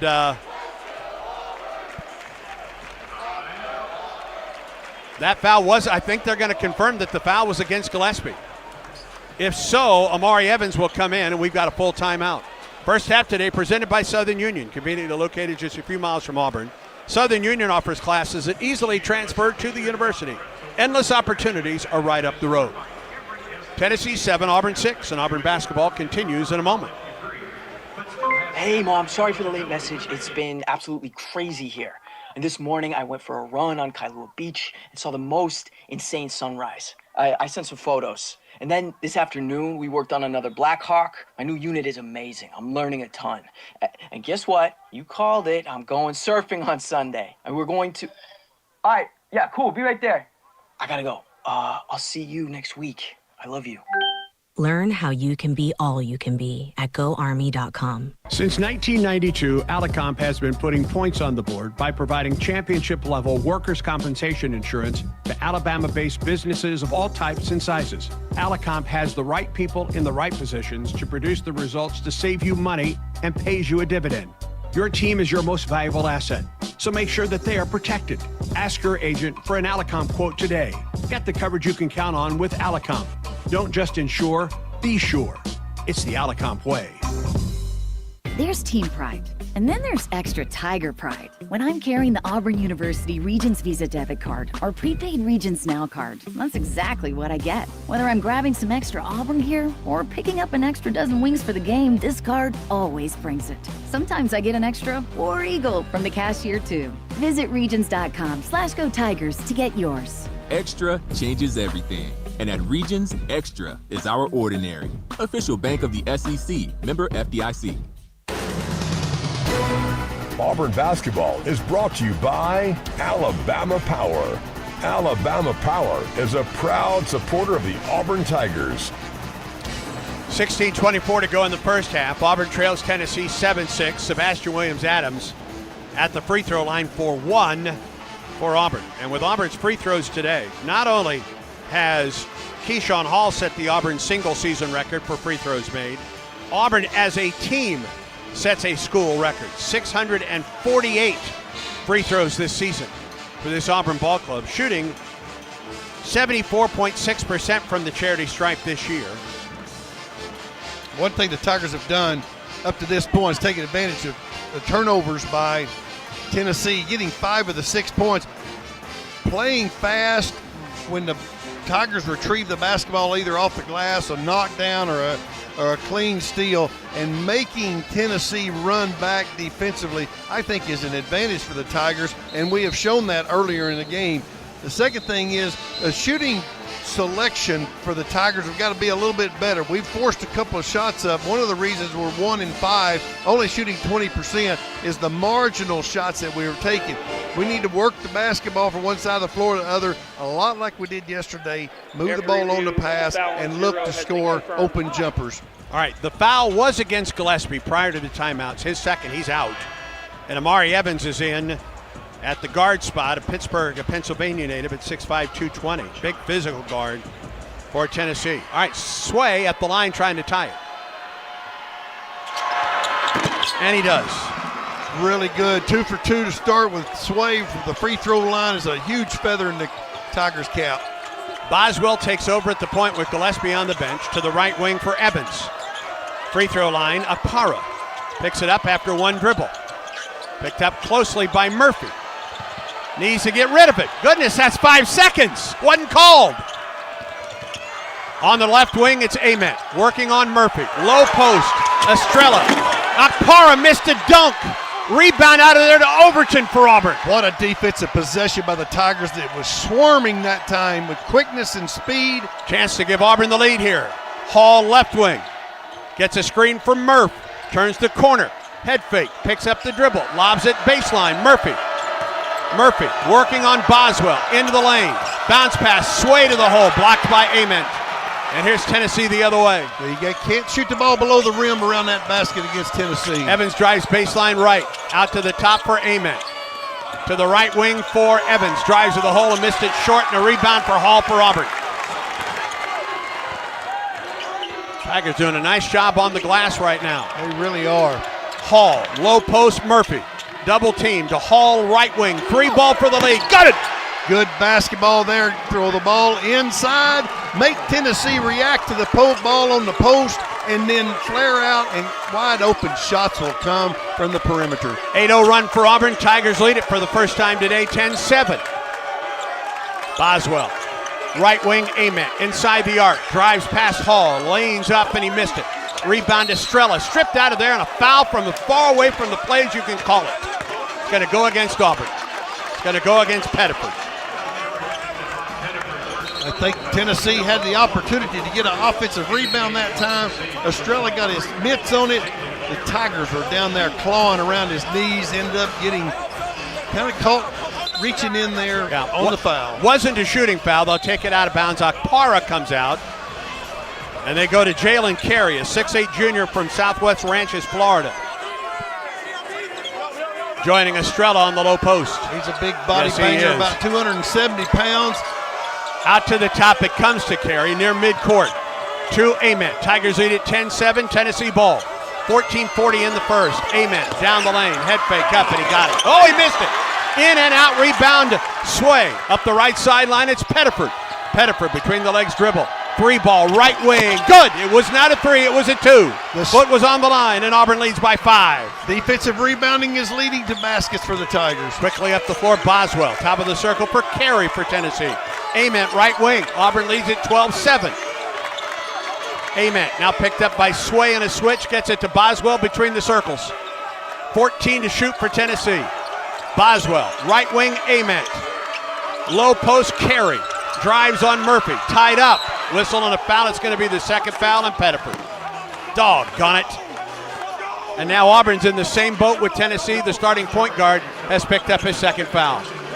Well, I think you see the deficiency that Tennessee has in their offense without Gillespie is certainly shown in the swarming of the Auburn Tigers. And I know we fouled a couple times we shouldn't have, but they're quick. They're playing physical. Auburn does not get Mishalik in. They're going to leave Pettiford out there with 2 fouls. Tennessee has the ball out of bounds, baseline left. Boswell will trigger. Throws it out to the top for Carey. Dwayne Brown, a 6'8 freshman out of Hoover, had a big game against Auburn first time around, is in there for Tennessee. Boswell against Jovic. Picks up the dribble. Whistle, foul, Tennessee. Yeah, Brown just ran right through Kevin Overton and picked up the foul. He just bulldozed him over as he passed and started to go away to screen. He just bulldozed him down. What a play by Kevin Overton to hold his ground and take that charge. 12-7, 13:45 first half. Auburn the lead and the basketball. Pettiford at midcourt spins around to Brown. Now to Sway, drives, head fake, goes up, got it with the glass. Beautifully done. What a one-on-one play. Was set up by Tahad Pettiford, and Sway had the angle all the way to the goal for the layup. This is a 12-0 run for Auburn. The Tigers lead it by 7. Tennessee, right wing. Berg on the right wing. Picks up the dribble. Needs to get rid of it. Does to Boswell on the right sideline. Gets a screen. Picked up by Hall in a switch. Boswell, step back 3-ball. He didn't get it. Long rebound, Tennessee. Right back to Boswell. Left wing for Evans. Now Berg around the right side for Boswell. Drives it down the lane. Low post shot is up and in and out. Rebound tapped up and in for Tennessee. Made a good initial play. Tigers are playing outstanding defense, but they got an offensive rebound, stick back that time. They let Carey's physical strength get close to the goal. 14-9, Tigers on top. Pettiford, right wing for Sway. Low post for Hall. Auburn throws it away. And then a foul by Auburn up the floor. As Ethan Berg was bringing the ball up the floor, Auburn a reach-in foul beyond midcourt. And Tennessee will bring in Gillespie with his 2 fouls. Pettiford leaves for Auburn with his 2 fouls. Mishalik in along with Elijah Freeman and his new sneakers. Oh, you can run faster when you have new tires. You're not kidding. So he's got them laced up tight. Maybe we can get Elijah Freeman involved in this defensive rebounding like he did yesterday. Get out and run. 14-9 Auburn. Tennessee ball. Gillespie against Mishalik at the right wing. Shot clock at 22. Top of the circle, it's Evans. Left wing Boswell on a curl. Up from 15, missed it short. Rebound out of there. Run down by Freeman. Saves it to Mishalik. Just impact right off the bat by Elijah Freeman. Went and got his long arms, went and got that ball. Overton across midcourt. Tigers have made their last 3 field goals, lead it by 5. Overton to Hall. Hall on the wing. Mishalik back to the top for Overton. Shot clock at 10. KO. Long side, left side, 3-ball Hall, in and out. Rebound, Freeman ran it down for Auburn. Back to Hall to reset the offense. Back-to-back positive plays by Elijah Freeman. At the top, down the lane, Hall kicks it, corner, 3-ball, Overton. Bang! His 7th of the tournament. What team basketball the Tigers are playing right now. A lot of people's touching the ball. We're getting hustle plays out of Freeman and a penetrating pitch for 17-9, Auburn on top. Gillespie double team. Right side Boswell, corner Berg. Drives along the baseline, gets caught off, goes up, and he scores. That was Amari Evans, my mistake. Auburn lost him there on that baseline. It's a 15-4 run for Auburn. Tigers lead it by 6. 17-11. Overton, Jovic at the point. Phillip puts it on the floor and gets fouled.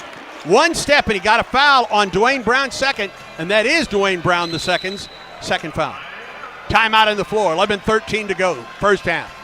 Good start for the Tigers. Auburn leads Tennessee 17-11. With each Tigers three-pointer, Berkshire Hathaway Home Services makes a $25 donation to Outlive, benefiting local cancer patients and treatment centers. An update from Jacob Hillman when we come back. This is the Auburn Sports Network. Here's a clip from a recent Talking Tigers podcast with Andy Burcham. Auburn University Board of Trustee member Bob Dumas. My senior year, where we won it, was at Burning Tree in Decatur. Had some great teammates and great players, and it just all came together that week. We had been close. We had had a good year. We'd won several tournaments and felt like we had the capacity and the courage to do it, and we did. I think more was a very joyous time, of course, being the first.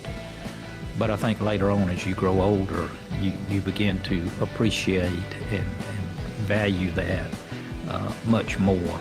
New episodes of the Talking Tigers podcast are released Mondays wherever you listen to podcasts.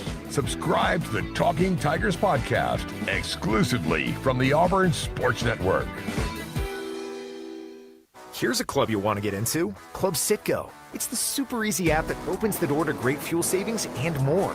Sign up and instantly save 23 cents per gallon on your first fill-up, plus everyday savings that really add up. You can also enter our sweepstakes with multiple winners and giveaways, like free gas for a year. And Club Citgo makes paying easy with a convenient mobile pay feature. So welcome to the club where all the action is. Download Club Citgo today. Savings good up to 30 gallons, only at participating locations. Data rates may apply.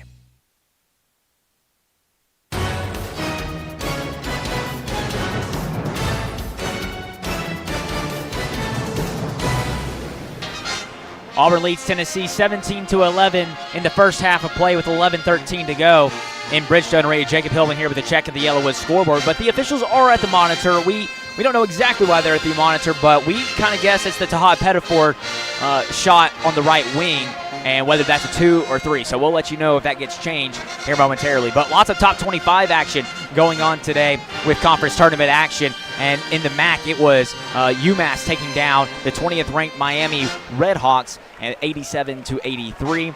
And then 13th-ranked St. John's beats Providence 85-72. And 10th-ranked Virginia beats NC State 81-74 in Charlotte. The reason that Miami game is notable is because of Auburn on the bubble. It's going to be a stolen bid in the MAC, as Miami's probably going to get in as an at-large, and whoever wins the MAC championship will get the automatic qualifier spot. So that's a check of the Yellowwood scoreboard. Back to Andy Burcham and Randall Dickey. Well, according to the scoreboard, it will stay at 2 by Tahad.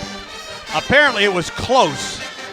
From where we are, we're behind where Tahad took the shot. We had no clue whether he had his foot on the line or not. It was ruled a 2 on the shot. I think they reviewed it. I think it will stay a 2. Auburn has the ball, leading 17-11 with 11:13 to go. The 2-point goal has been changed to a 3-point goal. Well, Auburn there you will go. receive one more point. So it is a 3 for Tahad Pettiford, and now Auburn leads 18-11. I guess we had to wait for Joe Lindsay to make the announcement before they put the point on the board. Well, that was a big point. Yes, it is. And well-deserving by Tahad, and also it helped a little bit. But one of the things that Tennessee is only 2 of their last 10 because they're different without Gillespie running the show. Also the swarming, the hustling defense, and the active hands of the Tigers has really made a difference early in this game. We've also gotten 4 bench points early in this game for the Tigers, and that's big as well. 11-13 in the first. Now Auburn leads 18-11 as they've added that point to Tahad Pettiford's jumper on the right wing. 20 to shoot for Auburn. Hall will trigger to Jovic, top of the circle. Bounce pass right side for Freeman. Elijah Down to the low post for Hall. Pulls it out on the right wing outside the arc. Pops a three. No, he missed it. Rebound pulled in by Tennessee. Ball's up the floor. It's Gillespie. Driving on Michalek, who gets right in his face and stopped it. Now picked up by Jovic in a switch. Right wing pass. Free throw line. It's Carey. Tennessee. Turnaround jumper. Good. That's what he did to us in Knoxville. He got the ball deep in the paint, and he's so big. He's 270 pounds. He's wide, and he just creates space because of his body. 18-13 Tigers. Overton. Bounce pass Hall. Down the lane to the basket. Haynes shoots. He didn't get it. Rebound Michalek. Blake in traffic out to the top for Overton. On the wing left side. 15 to shoot. Now Jovic, top of the circle. Puts it on the floor. Drives. Up and under. It was blocked. Rebound Tennessee, ball still loose, out of bounds up Tennessee. Michalek got in there and messed things up for the Balls. Boy, he just makes positive things happen just because he hustles. He knows the game. He read the play that time, stuck his nose in traffic, and knocked it off a Tennessee player. Ament back into the lineup for Tennessee, replacing Berg. Auburn out of bounds, baseline left. Overton looking for an inbound, needs to do it, throws it back across midcourt. And Keyshawn Hall runs it down on the other side of the free throw line. Shot clock at 15 as Keyshawn gets it across midcourt. He works against Carey. Behind the back dribble, pull up 15-footer short. Rebound Tennessee. Just a marginal shot. We need to kind of work that basketball like we did early in the game. Gillespie drives and a foul on Jovic. Gillespie lost his balance, fell into Jovic, and Phillip was called for his first foul. 9:55 in the first. Auburn 18, Tennessee 13. Tigers have led by as many as 9. Got a sideline out of bounds play right here in front of us for Tennessee. The Tigers have got to be careful. What's the high-low this time? Evans to Gillespie. Michalek and Jovic double team him to the right wing, Ament. Left wing for Evans. Evans with the screen. They dump it to the low post. Underneath Carey. Camps out in the lane. They get it to Ament, and he dunks it home. Carey is the key to their offense right now. He's catching the ball in a sweet spot right at the free throw lane in the middle of the lane, and he just is picking the Tigers apart on the backside. 6-0 run for Tennessee. It's an 18-15 Auburn lead. Hall, Overton, right side of the circle. Now Freeman left wing. Thought about a three, didn't take it against Ament. Backs it up with 14 to shoot. Now to Jovic, right back to Elijah. On the wing, Overton, corner. Wide open three ball, Elijah. Didn't get it. Weak side rebound, Jovic, and he throws it out of bounds trying to save it. I don't think his eyes ever picked up the rim on that jump shot. His defender fell down. He had all day to shoot it. Overton, Sway, Pettiford back in, along with Murph and Freeman for the Tigers. Gillespie, Akpara, Ament, Carey, and Evans, the 5 for Tennessee. Auburn leads it by 3. Tennessee has hit their last 3 field goals. Ament at the point. Around a screen to the wing. Down to lane, it's Carey. Shoots and misses. Rebound Murphy. Pulled it down. Ball knocked out of his hand, out of bounds. Well, you can just see the demeanor and the tempo of Tennessee's offense with Gillespie back in the game has made a difference, but the Tigers were fortunate that possession defensively. Pettiford to Sway. Drives right side of the lane. To the wing for Freeman. Top of the circle is Pettiford. Gets a screen for Murphy. Now to the top, Freeman. Straight away 3 ball. Elijah missed it. Rebound Murph. Had it, lost it. Tennessee basketball. Auburn's missed its last 6 field goals. Gillespie near midcourt. Dumps it to Akpara. Right wing for Ament. Ament, Akpara, low post. Akpara up with the right hand. He didn't get it. Rebound out of there, Freeman for Auburn. It's a good defensive rebound. The Tigers need to not forget who Keyshawn Murphy is and try to do that inside-outside play. We approach the 8-minute mark of the first half. Auburn leads it by 3. Pettiford, bounce pass, top of the circle for Sway. Bounce pass, Pettiford. 13 to shoot for Auburn. Overton, top of the circle, 10 to shoot. Kevin, long 3, right wing, no. Weak side rebound, Freeman drives to the hole. Got it, lost it. Get it to Murphy. Left wing, Pettiford. Had it, lost it. Got it back, running one-hander, no. Rebound, Tennessee. Yeah, the Tigers are right now, they're rushing their shots, doing a little bit too quick on the trigger. Gillespie, a 3 to tie it. Nope. Rebound out of there, Pettiford the other way. Waits for numbers for Auburn. Tahad at the left wing. Tigers lead by 3. Pettiford running one-hander, good. Transition basketball seems to be the most positive things the Tigers have done. When we get the ball on a clean rebound and we're in our speed game, it really puts Tennessee at a disadvantage. Auburn's out-rebounded Tennessee 13-12, leads it by 5, 20-15. Carey, nice pass, Gillespie up, he missed it, and a white whistle and a call. It's going to go against Auburn.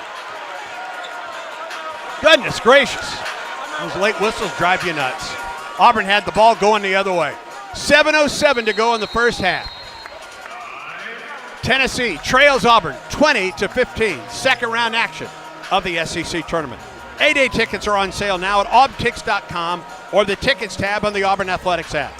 Make plans to be on the plains for the return of the A-Day game Saturday, April 18th. Auburn basketball continues in a moment.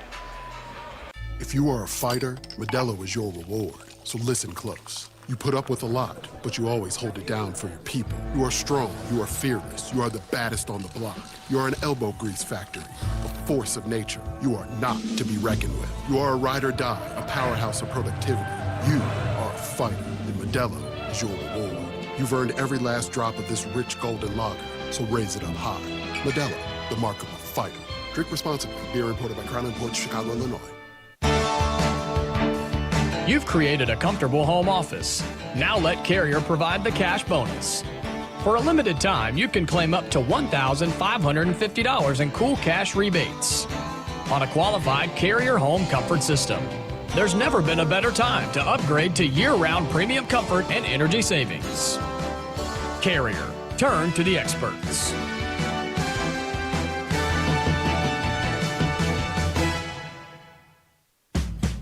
Conecuh Sausage is a fan favorite for tailgating, always great on the grill, and it's the official sausage dog and hot dog of the Auburn Tigers. Conecuh Sausage is made from the finest cuts of pork, their patented blend of seasonings, and smoked over a pure hickory fire for that true Southern flavor. Be sure to visit the Conecuh Gift Shop in Evergreen, Alabama, right off I-65 at exit 96. Enjoy a crowd-pleasing Conecuh Sausage dog while watching the Tigers and make Conecuh part of your game day. Conecuh Sausage, since 1947, a real winner. Back to Nashville for more Auburn basketball at the SEC tournament. 7:07 in the first. Auburn leads Tennessee 20-15. We talked rebounding. I mean, this Tennessee ball club leads the country in offensive rebounding. Auburn has out-rebounded Tennessee 13-12. Tennessee and Auburn has led Tennessee in offensive rebounds 4-3. Both teams have gone on a bit of a scoring drought. Auburn just one of its last 9 from the field. Tennessee hasn't scored in 2 minutes and 33 seconds, but they'll be at the free throw line coming back after the foul on Elijah Freeman. Well, I'm sure the coaches will share this. Out of the 6 baskets for the Tigers, we've got 3 assists on that. You're getting baskets off the pass instead of off the bounce today, and that's really a crucial decision to move your offense. The reason that we are one of our last 9, everything has been off the bounce, and Tennessee is just loading up at the rim, and they've got such great size. They defend the basket so well. Points off turnovers right now solely in favor of Auburn. Tigers have turned it over 1 time, Tennessee 3 times, but Auburn has turned that into 7 points as we pause 10 seconds for station identification on the Auburn Sports Network.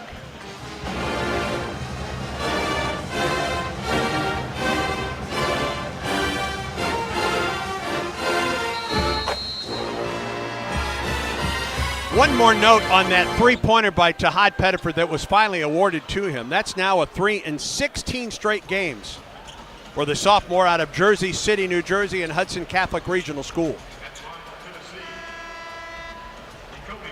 Jacoby Gillespie, an 82% free throw shooter. Their best is at the line for a couple. Transferred from Belmont, then Maryland, and then to Tennessee. First free throw is missed. First team All-SEC selection at point guard, or at guard, I should say. A career high 34 points against Texas back on January 6th. Second free throw is good. That snaps a scoring drought of 2 minutes and 33 seconds. Trims Auburn's lead to 4, 20-16. Pettiford works it up the floor against Boswell. Bounce pass Murphy, top of the circle against Estrella. Hands it back to Tahad. Kicks it left wing and throws it right to Gillespie on the break. Gillespie to the hole, blocked out of bounds by Pettiford. And Auburn's saying that ball went out of bounds on Gillespie. And Auburn's going to look at it, and Auburn's going to get a review out of it. Holy cow, what a play by Pettiford. Well, he made up for that turnover on that block. Hey, that went out of bounds off of Gillespie's head after the block by Pettiford. What a play by Tahad Pettiford. By Auburn on the out-of-bounds call. Plays under review. The elevation was magnificent by Tahad Pettiford on that left-handed block. Well, and remember that. Remember this. He has 2 fouls. Well, I think he was just so disappointed in the turnover. Was really uncalled for, and it was unforced. When he turned it over in, he raced that guy down, caught him from behind, elevated rim level and way above to block that shot. And I think he was fortunate not to get the foul called.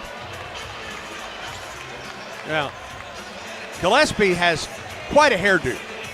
The ball may have hit nothing but hair on that deflection, but that counts. They're still reviewing it. It's either out of bounds to Tennessee or Auburn gets it on the block, and the ball out of bounds on Gillespie.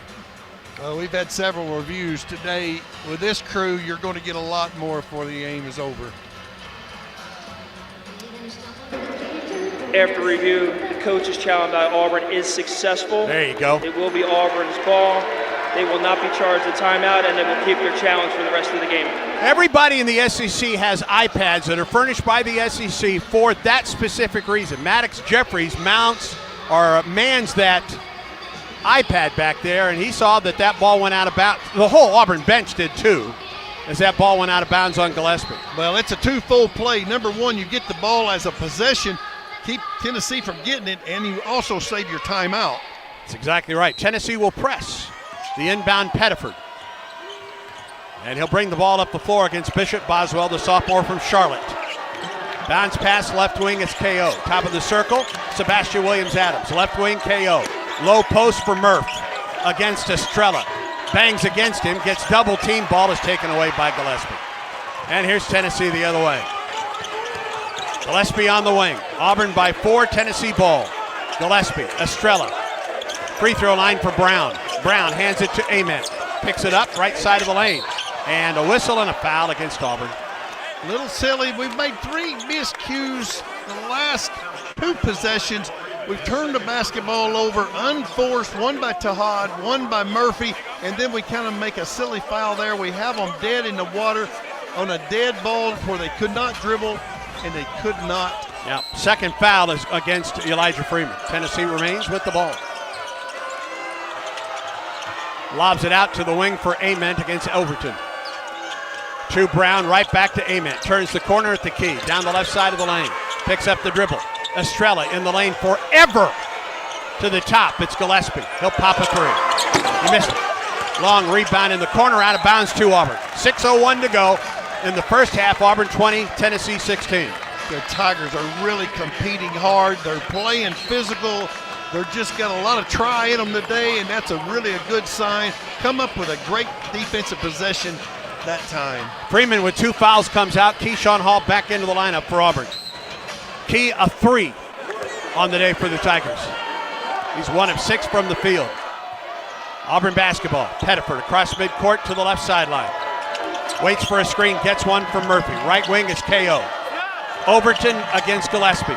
Bounce pass, Murph, top of the circle. Couple dribbles for Murphy, picks it up. Now, Pettiford. Straight away 3. It's good. Off the iron, off the glass, and in. What a touch by Tahad Pettiford. Coming around a ball screen at the top of the key. They push him a step or 2 further out, but he still buried the 3-point shot. 23-16 Tigers. Gillespie, top of the circle for Tennessee. Hits Brown outside the arc. Right wing now for Evans. To the basket, easy, put it in. That was one of those straight line drives by Tennessee. I was just about to say it's not about making a shot in this game. It's about getting one because both defenses are terrific. 23-18 Tigers. Sway hits Murphy at the top, now to Pettiford. Tahad works there against Amari Evans. Now off the left wing, head fake. 3 ball, Pettiford. No. Rebound, Murphy had it underneath, and a whistle and a foul. Just got to be careful. You get excited. Tahad's so excited he wants to get up a shot. You got to be able to take good shots within the rhythm of the offense. We got fortunate that time that Murphy got fouled on the offensive rebound. Estrella whistle for the foul, his first. Brown comes out, Carey back in for Tennessee. Murphy sits down for Auburn, and Jovic is back in. Murph looks a little hobbled as he goes to the Auburn bench. We'll keep an eye on that. Well, it's an absolute battle underneath that basket. Out to the top from Pettiford to Overton near the center circle. He works on Gillespie. Boy, take him to the hole. He's got 2 fouls. Jovic right back to Pettiford, or rather, to KO, drives to the hole, and he scores. Well, he heard you, Andy. You did exactly what he needed to do. He got the ball, handoff, had the angle, was going to drive Gillespie up, ended up getting a nice layup. Auburn called the timeout after that made basket. With 4:42 to go in the first half, it's a 30, so we'll keep it here. Tigers on top 25-18. Don't forget, Jacob Hillman with Conecuh halftime. All the action across the country as the conference tournaments continue, plus lots of action in and around Auburn on campus this weekend. All of that coming up on Conecuh halftime with Jacob Hillman. Well, the defense on both teams is grueling. It's physical. It's body on body inside the paint. Both teams have got 8 baskets, 35% shooting for the Tigers, 38% for Tennessee. It is absolutely a physical battle on that floor today. Got to somehow get that extra foul on Gillespie. He's played way too many minutes, and he's guarding the guys with the basketball. Hopefully we can come up, draw his 3rd foul would be a plus for the Tigers. Pettiford with 11 leads Auburn. And for Tahad, 5th straight double-figure scoring game for Tahad. Gillespie at the top to the right wing for Tennessee. Lobs it to Estrella, top of the key. Right wing, it's Ament. Low post, Carey. Near a double team. Carey cut off out to the wing. 3 ball, Evans. He missed it. And the rebound run down by Overton for Auburn. Ahead to Pettiford at the right wing. Stop and pop 3. No.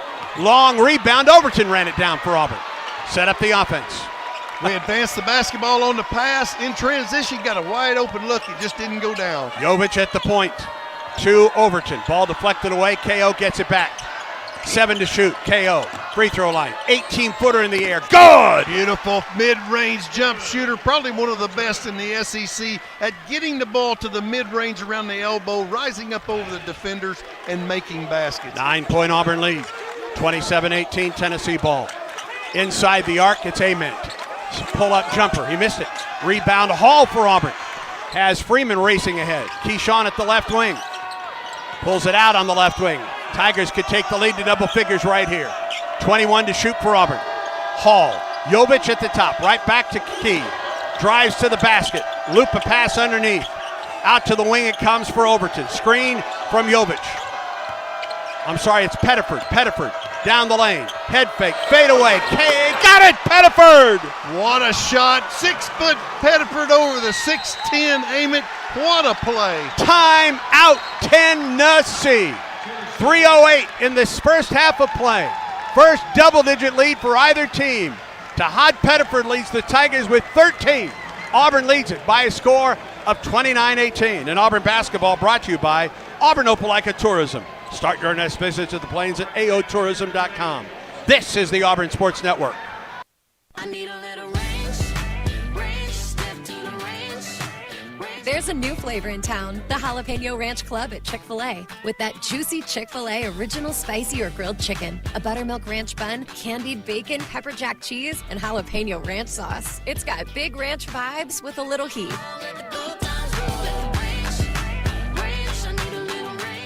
Chick-fil-A's new Jalapeno Ranch Club. Available for a limited time only. Order ahead on the Chick-fil-A app.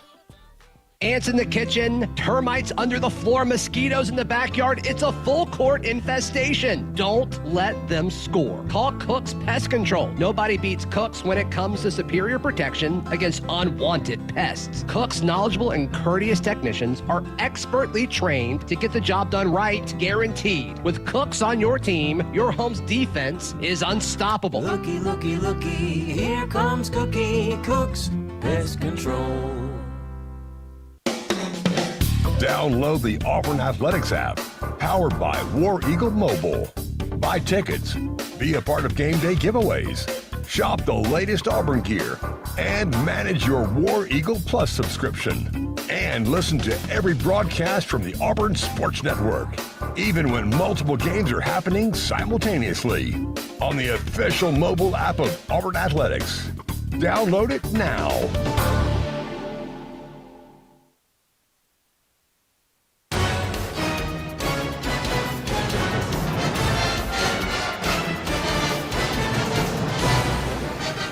Auburn has its largest lead of the day over Tennessee, 29-18 with 3:08 to go here in the first half at Bridgestone Arena in Nashville. Jacob Hillman here with a check of the Yellowwood scoreboard. Lots of top 25 action on this Thursday of conference tournament action. Starting in the Big 12 in Kansas City, second-ranked Arizona leads Central Florida 46-30. They're at the break there in Kansas City.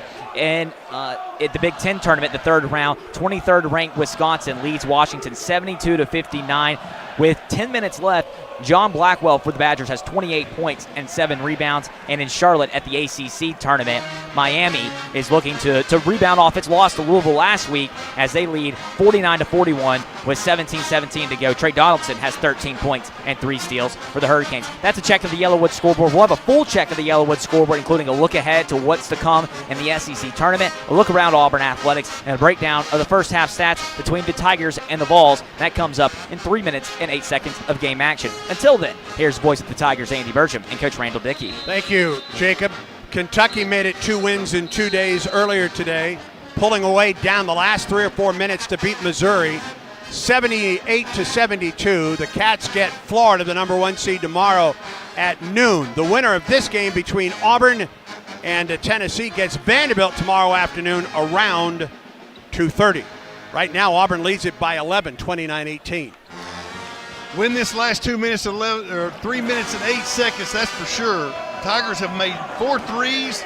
The rebounding is the difference, Andy. Yes, 18-13, 12 offensive rebounds for the Tigers, 6 offensive. Tennessee basketball. Tennessee called the timeout. Ament, top of the circle, left wing for Boswell. Top of the key for Gillespie. Gillespie, free throw line. Shot is up, and it is in and out. Out of bounds, and a whistle and a foul. Yes. Yep, Akpara missed the shot, went for the rebound, and was called for the foul. There's one of your phantom late calls there, but it went Tigers' way, and it should have been called immediately. But since he knocked it out on a Tigers player, he went ahead and called the foul because Tennessee went over the Tigers' back that time. Yeah, climbed up on Sebastian Williams-Adams. Both teams 6 fouls now in the first half. Pettiford at the left wing, Auburn by 11. Ladder on that one. Pettiford at the top. Into the right corner and over the head of Hall. Oh, unforced error by Auburn. Tahad's really keyed up today, and his excitement and his enthusiasm has led to a little bit overzealous play offensively. That time he threw a high-rising fastball out of bounds. 4 turnovers for Auburn, 3 for Tennessee. Ball's ball, Gillespie, right wing, Boswell. Outside the arc, working on Pettiford with 2 fouls. To carry against Jovic, back to the wing, Boswell. At the top, it's Gillespie to the corner. Ament, wide open 3. Got it.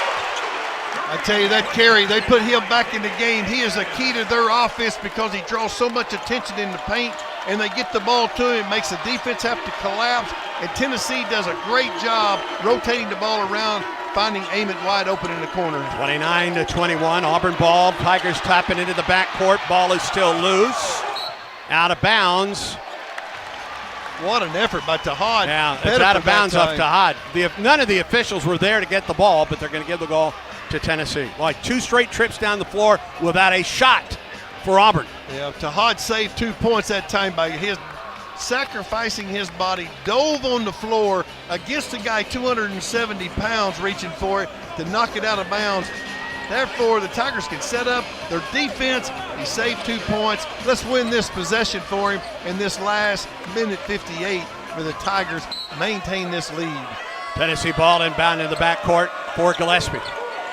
Brings it near the top of the circle, near a double team. To the right wing, it's Boswell. Low post, deflected, but Carey pulls it in the right corner, 10 to shoot. Carey against Jovic. To the wing, head fake on a walk. Big time walk. Gillespie from 15, he missed it. Rebound out of bounds off Akpara, Auburn ball. The Tigers are doing an outstanding job boxing out. They can't hardly retrieve the basketball because of the size of Tennessee over the top. They're having to use everything they've got to box Tennessee out. That time Tennessee knocked it out of bounds. Auburn basketball leading it by 8, 29-21. Pettiford, a screen from Jovic. All the way to the hole. Pettiford, reverse layup. It was blocked. Jovic had it, got it back. Left wing Hall. Left corner Pettiford. Left wing Hall. 10 to shoot for Auburn. Keyshawn against Ament. Free throw line, or rather for Jovic. Left wing Pettiford, 4 to shoot. Tahad backs it up. Long three, Pettiford. Got it, he banked it in! He's got it on the field today from behind the arc. Tahad Pettiford, when he's banking shots in, he's feeling it. Auburn by 11, 32-21. 58 seconds in the first half. Gillespie, ball deflected. It's going to be a kick on Auburn. Now that ball was dribbled off of an Auburn foot. Tennessee will keep it with 22 to shoot, 56 seconds in the first half. Oh, they called a foul? It was a kick ball, and he ended up calling the foul. How do you call a foul on a kick ball? How do you call a foul on a kick ball? Who was it on? Holy cow. Gillespie at the line, a 1 and bonus, and he missed it. And the rebound to Gillespie. Oh, it's a second opportunity here for Tennessee. The foul was against Jovic. They have it, they lose it. Ball still loose. They're going to the floor. That's a jump ball. Tennessee has the arrow. 11 to shoot for the Vols. That foul on Jovic, by the way, was his second personal foul. There's one thing about it. The physical play of both of these teams have been as rough and rugged as you could ask. Here's the difference. Today, Auburn has matched it. They sure have, and they have mixed it up. That time they had 3 Tigers on the floor reaching for the ball, sacrificing their body, trying to get a hold of that basketball. Tennessee inbound, Akpara up over Jovic. She got it. It fell. His first bucket of the day.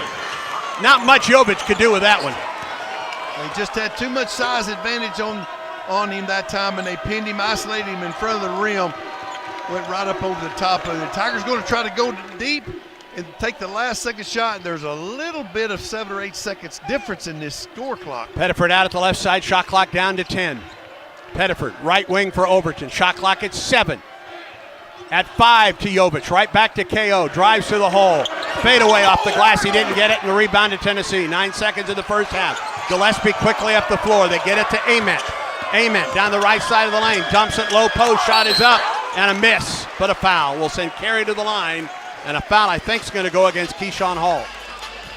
Yeah, it's Hall picking up the foul, and Carey will go to the line to shoot 2. He's a 49% free throw shooter. This may give 1.4 seconds. You don't have much time, but the one thing you cannot do is give them an offensive rebound off this free throw on a poor free throw shooter. So 2 shots here for Carey, and the first rattles in. Tennessee, 2 of 4 from the free throw line. Auburn, perfect 5 of 5. Carey can cut the lead to 7 with this second free throw. 1.4 seconds in the first half. Carey again, and he got both. 1.4 seconds. Inbound Pettiford from the free throw line for Tennessee.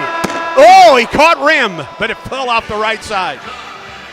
And after 1 half of play, second round action of the SEC tournament at Auburn Tiger Ball Club, the underdog here today outplayed Tennessee for a half. At the half, Auburn 32, Tennessee 25. It's time now for Conecuh halftime, and here is Jacob Hillman. That was your traditional Auburn-Tennessee basketball game with gritty defense in that first half. Some scoring trouts as well, but Auburn comes away with a 32-25 lead. Jacob Hillman here on Conecuh Halftime, reminding you that Conecuh Sausage is the official smoked sausage and hot dog of the Auburn Tigers. Make sure you grab yours at Plainsman Park and J.B. Moore Field as the spring semester rolls on with Auburn baseball and Auburn softball. We check the Yellowwood scoreboard to start things off here in Conecuh Halftime and in the SEC.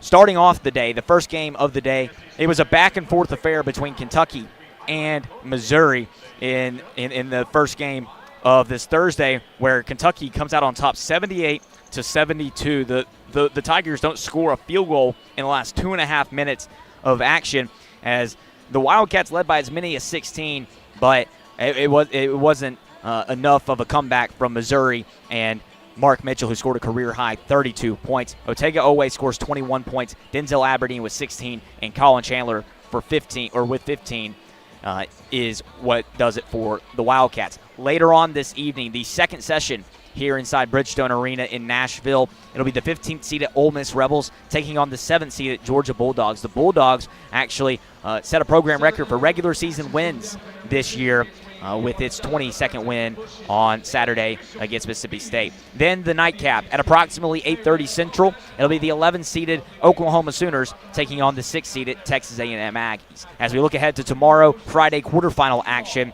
top seeded Florida will face 9th seeded Kentucky by virtue of the Wildcats' win over the Tigers. The winner of this Auburn-Tennessee game will go on to face Vanderbilt at approximately 2:30 Central. That first game of the quarterfinal session will begin at noon. And then the nightcap, Alabama will host or face either Georgia or Ole Miss, and Arkansas will face Texas A&M or Oklahoma. As we look around the country at other conference tournament action, we brought it up. Second-ranked Arizona and UCF are at halftime in Kansas City for the Big 12 tournament quarterfinals. It's 46-30 Wildcats over the Golden Knights at halftime, as Braden Burries has 12 points to lead the way for Arizona. In the Big 10 tournament, the third round of action, 23rd ranked Wisconsin leads Washington 75-62 with 7 minutes to play there, as it's John Blackwell with 28 points and 8 rebounds to lead the way for the Badgers. And then in the ACC, they are underway in the second half between Miami and 24th ranked Louisville, as the Hurricanes lead the Cardinals 49-44. Trey Donaldson leads the way for Miami with 13 points and 3 steals. And then in the Big East, it's Seton Hall and Creighton facing off, as the Pirates lead the way 54-52 with 4 minutes and 50 seconds to play in that game. Low-scoring affair there. In the Mountain West, Utah State's leading UNLV 45-29 with 16:42 to play in that ball game. Lots of action coming up later tonight in conference tournament action, including 18th ranked Purdue against Northwestern. That game will tip off at approximately 5:30. Top-ranked Duke faces Florida State in its quarterfinal matchup at 6 o'clock. 5th-ranked Houston against BYU in the quarterfinal of the Big 12. And then 6th-ranked UConn faces Xavier at 6 o'clock in the Big East quarterfinal. And then, of course, lots of late-night action out on the West Coast as we continue on with Conference Tournament Week. So that's a full check of the Yellowwood scoreboard. We will look around the Plains and at Auburn Athletics coming up here on Connect at halftime when we continue. This is the Auburn Sports Network. At East Alabama Health, our team of employees and physicians is ranked among the best season after season. In the past year alone, Becker's has named us one of the top 150 places to work in healthcare. Newsweek has called us the best in-state hospital. And for the second year in a row, Newsweek also named us as one of America's best maternity hospitals. But you know what makes us most proud at East Alabama Health? Is being an official partner of the Auburn Tigers. Join our winning team today at eastalabamahealth.org. The Whataburger Monterey Melt is back? You've got some nerve showing up here again, looking all delicious with your fresh all-beef patties, melty cheeses, grilled peppers and onions, and jalapeno ranch. When I want you, you're nowhere to be found. And now you're back? Aw, get in here. We just missed you, that's all. The Whataburger Monterey Melt is back for a limited time and harder to resist than ever. Download the app. What a burger! Hey, Mom, sorry for the late message. It's been absolutely crazy here. And this morning, I went for a run on Kailua Beach and saw the most insane sunrise. I sent some photos. And then this afternoon, we worked on another Black Hawk. My new unit is amazing. I'm learning a ton. And guess what? You called it. I'm going surfing on Sunday. And we're going to... All right. Yeah, cool. Be right there. I gotta go. I'll see you next week. I love you. Learn how you can be all you can be at GoArmy.com. Auburn family, it's time to join the coolest club on the Plains, Aubie's Kids Club, presented by Chappie's. Memberships for the upcoming school year are on sale now. Your favorite Tigers Kids Club offers 2 membership options. They give you awesome gear like an Auburn t-shirt, a men's basketball SEC Champions medal sign, and more. Throughout the year, you can check in at Auburn Athletics events to receive points, earn prizes, and you'll also get invited to special events only available through Aubie's Kids Club. Head to auburntigers.com/kids club to sign up today. War Eagle!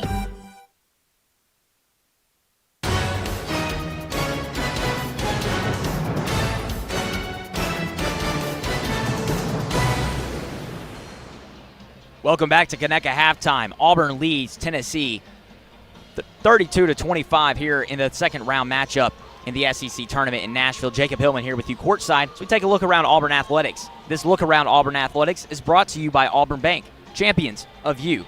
Fifth-ranked Auburn baseball extended its winning streak to 7 with a run rule of UAB 17-2 on Tuesday night. Andreas Alvarez gets the win behind 5 innings of work and 4 strikeouts, while the lineup gets home runs from Chase Fralick, Bub Terrell, Eric Guevara, and Lucas Steele. Head coach Butch Thompson was pleased by the mindset of his team in that final non-conference tilt before SEC play begins, which is this weekend at Missouri. 6, 4, and 11 a.m. Central first pitches Friday through Sunday with Brad Law on the call all weekend long. Depending on the results here in Nashville with the men's basketball team, be checking out at AU Sports Network on social media for where those games will air. Number 24 softball, after a series win over Kentucky to open SEC play, goes to number 6 Oklahoma this weekend. Friday through Sunday, 6:30 to and noon Central, with Britt Bowen on the call on Weagle 91.1 FM in the Auburn area and the Auburn Tigers app everywhere else. Third-ranked women's tennis, after a top 5 win at LSU, has achieved its highest ranking in program history and is right back to action, actually in progress now. No updates from the Yarborough Tennis Center, but the Tigers are facing the 11th-ranked Tennessee Lady Volunteers at the Yarborough Tennis Center and will be back in action on Saturday to host Kentucky at noon. Both of those matches are free to attend at the Yarborough Tennis Center. And number 18, men's tennis, will be away from the Yarborough Tennis Center for 4 straight matches as the 18th-ranked Tigers swept Alabama on Sunday and swept the regular season and now goes on the road. Actually comes here to Nashville tomorrow to face Vanderbilt, 13th-ranked team in the country, at 1 Central at the Brownlee O. Curry Jr. Tennis Center. And then we'll wrap up this weekend against Kentucky on Sunday at noon. Number 15, gymnastics, is ready for senior night tomorrow night after a season-high road score at Elevate the Stage in Huntsville, and will face number 7 Missouri at 7 Central. Tickets for tomorrow's meet are available online at aubtix.com. And then also in action, men's golf has reclaimed the top spot in the rankings after a win at the Haight and Sawgrass. Jackson Coyven claimed the individual title in SEC Golf for the week. Diving concluded Zone B championships and gets ready for NCAA swimming and diving championships. And then indoor track and field is on its way to Fayetteville for NCAA indoor championships with 8 Tigers, 4 on the men's side, 4 on the women's side competing. Kyansola Ajayi was named SEC Indoor Male Runner of the Year by the league head coaches, the first honor for an Auburn runner in that category. Always be sure to check out auburntigers.com and the Auburn Tigers app for full schedules and more information. That look around Auburn Athletics is brought to you by Auburn Bank, champions of you. Again, your score at the half: Auburn 32, Tennessee 25. We take a look at the first half stats when Connect at Halftime continues in a moment.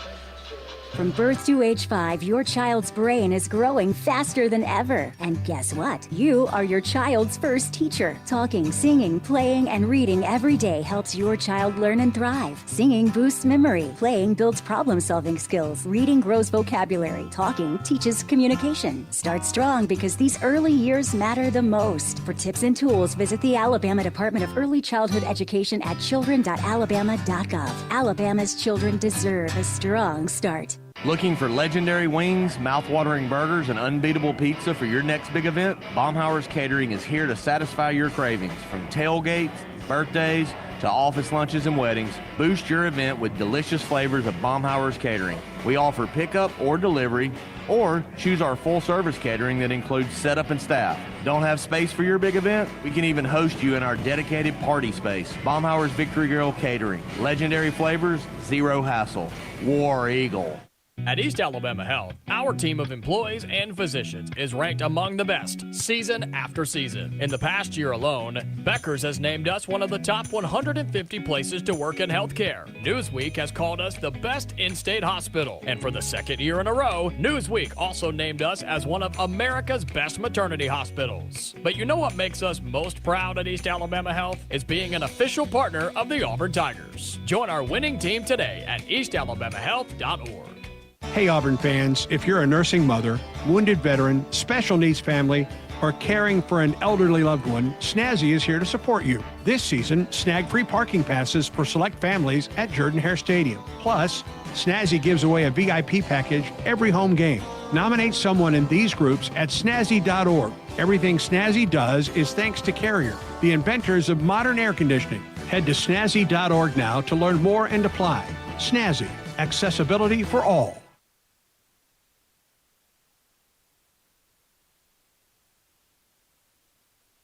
10 to shoot for Auburn. Keyshawn against Ament. Free throw line, or rather for Jovic. Left wing Pettiford, 4 to shoot. Tahad backs it up. Long three, Pettiford. Got it, he baked it in! He's got it on the field today from behind the arc. Tahad Pettiford, when he's banking shots in, he's feeling it. That three gave Auburn its 32nd point of the game, and it holds a 32-25 lead here at Conecuh halftime. Tahad Pettiford, your leading scorer, with 16 points on 5 of 9 shooting and 3 of 5 from three-point range. Auburn basketball fans, SeatGeek makes it easy to find tickets so you can be a part of all the courtside action this season. Whether you're buying or selling basketball tickets, SeatGeek is the official ticket marketplace of Auburn basketball. Let's go Tigers, SeatGeek. And as the Tigers lead it 32-25, the Volunteers were held to their second lowest scoring output in the first half this season. The previous lowest scoring output was 22 points against Vanderbilt in the regular season finale on Saturday. So for the rest of your first half stats, it is the 5th straight game in double figures for Tahad Pettiford with his 16 points as he hit 3 threes in that first half. The Tigers total 5 with Kevin Overton and Keyshawn Hall adding 1 each. Second leading scorer was Kevin Overton with 7. He also grabbed 3 rebounds in that first half. For Tennessee, it was Nate Ament who had 10 points. And coming into the week, there were questions about his availability, but he went through practice fully and wasn't even on the availability report here on game day, and he looks like it with his 10 points. And then the best scoring run for Auburn was a 13-0 run in the first half, early in the first half, and Auburn kind of has held that lead for 15 minutes and 9 seconds. Tennessee led for the first 2 minutes and 44 seconds thereabout, and Auburn was able to recover and take that lead into Conecuh halftime. When you look at the points from Tigers, points from turnovers, 7 to Tennessee's 3, and then the big one is 10 second chance points for the Tigers to Tennessee's 2. So Auburn shot 37.9%. Tennessee, 37.0%. Auburn was 35.7% from 3, and Tennessee was 33.3% from 3. So the shooting numbers about equal, but Auburn, a few more threes and more times at the free throw line made the difference in that first half. Tigers 32, Volunteers 25. We've got second half action and a trip to the quarterfinal on the line coming up in Bridgestone Arena after this timeout. Andy Burcham and Randall Dickey will bring you the action when we return. This is the Auburn Sports Network. From the thrill of the game to your own peaceful retreat, all in one game day. The Residences at Arbor Lake in the heart of Auburn combines comfort, connection, and calm. A short drive from the stadium and AU campus, the Residences at Arbor Lake is a 35-acre escape with stocked fishing lake and private balcony for each unit in the 55-plus apartment community, locally owned and operated. Discover your quiet place. The Residences at Arbor Lake. War Eagle. 1907. Auburn had no paved roads, no local newspaper, a few automobiles, very little electricity or indoor plumbing, and one bank, Auburn Bank. For all these years, we've had a part in shaping and serving Auburn, Opelika, and East Alabama, a steadfast partner to our customers, meeting financial needs at just the right times. How do we know our community so well? Because we've grown up together. Auburn Bank, champions of you. Member FDIC, online at auburnbank.com.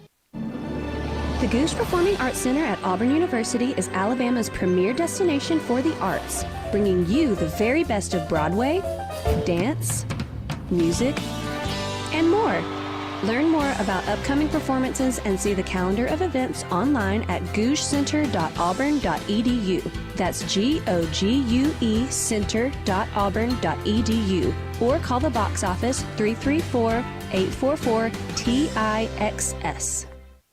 Looking for a street legal golf car? Diamond Golf Cars has the largest selection in the state, and the Auburn store is right off Oplaca Road, closer than you think. With locations in Auburn, Birmingham, and Huntsville, they've been raising the bar since 2012 in golf car sales and service. Need a tune-up? Diamond Golf Cars is full service for all your golf car needs, and they offer pickup and delivery, carrying brands such as EasyGo, Club Car, Yamaha, and much more. Visit DiamondGolfCars.com today and drive different. Drive Diamond.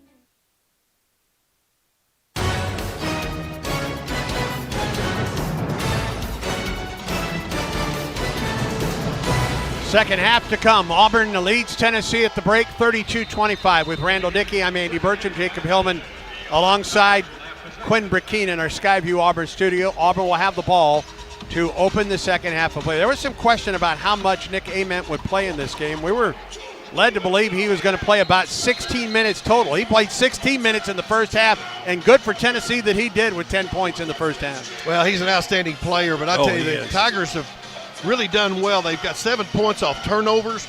They've got 10 second chance points that you wouldn't think would be as something that the Tigers would have an advantage over in the first half, but they took advantage of it. 21 rebounds to 15. We continue that. We'll be really happy at the end of this game, but Tahad Pettiford's been absolutely terrific. Pettiford, 16 points, a rebound, and an assist in that first half of play. Auburn with the arrow to open the second half of play. Auburn to the basket to our left. Pettiford to the left wing. Switches to the right hand, gets the ball. They get it down in the corner for Hall. It was a low pass, so he didn't get a shot off. He has it, goes baseline through the lane, out the left side for Freeman. To the top for Pettiford, shot clock at 11. Now Murphy, and Auburn gets the ball to Freeman. Shot clock at 7. Right wing Pettiford, 3 ball. Yes, and a foul! Unbelievable. It didn't look very pretty. The offensive set was kind of mangled up, but all of a sudden we find Tahad Pettiford for 3, and he gets fouled. He buries the shot. Got a chance for a 4-point play to start this second half. Boswell whistled for the foul, and now Pettiford at the line for a chance for a 4-point play. Wow.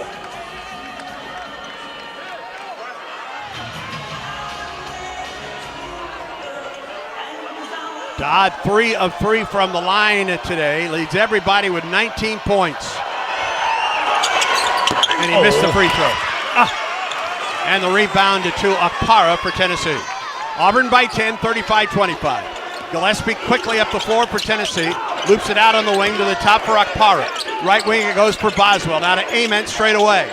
16 to shoot. Ament, Gillespie down the lane. He scores. Well, you can't keep him quiet very long. He's such a good player. He's not a first-team All-SEC guard for just nothing like that. Tigers have really got to do a good job on him again.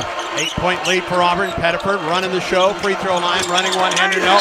Tried to get it to Murphy, and he got fouled by Estrella. I thought for a moment it was a shot, Randall. That was a pass to Murph. Had a really good 2-man play on the side of the court. It was a long roll for Murphy. Tahad was wide open. I thought he was going to stop and take the jump shot, but he ended up looking for the lob for Murphy, and Murph gets fouled. Murph at the line for a couple. Just 2 points in the first half for Keyshawn Murphy with 1 rebound. Didn't play a lot, only played 11 minutes. First free throw is good. Well, I think it's a big key. You get your point guard playing well, which Tahad is, and you can get Murphy off to a good start at the basket center. You've got enough ingredients with Hall, Overton. Second free throw for Murph. He didn't get it. Auburn has missed 2 of his first 3 free throws of the second half. That cannot continue. Auburn leads it by 9, 36-27. Whistle foul, and Freeman's going to get called for a hold on Ament. And that'll be the 3rd foul on Elijah Freeman. One thing, Elijah, as he gets older and he gets more reps at this level, he's going to learn sometimes you have to play really big with your body. Then sometimes when you're getting around screens, you got to play small and slither through. 3 fouls and Freeman is out. Sebastian Williams-Adams is in. Auburn leads it by 9. Ament, left wing, low post Estrella. Estella, turnaround jumper, good.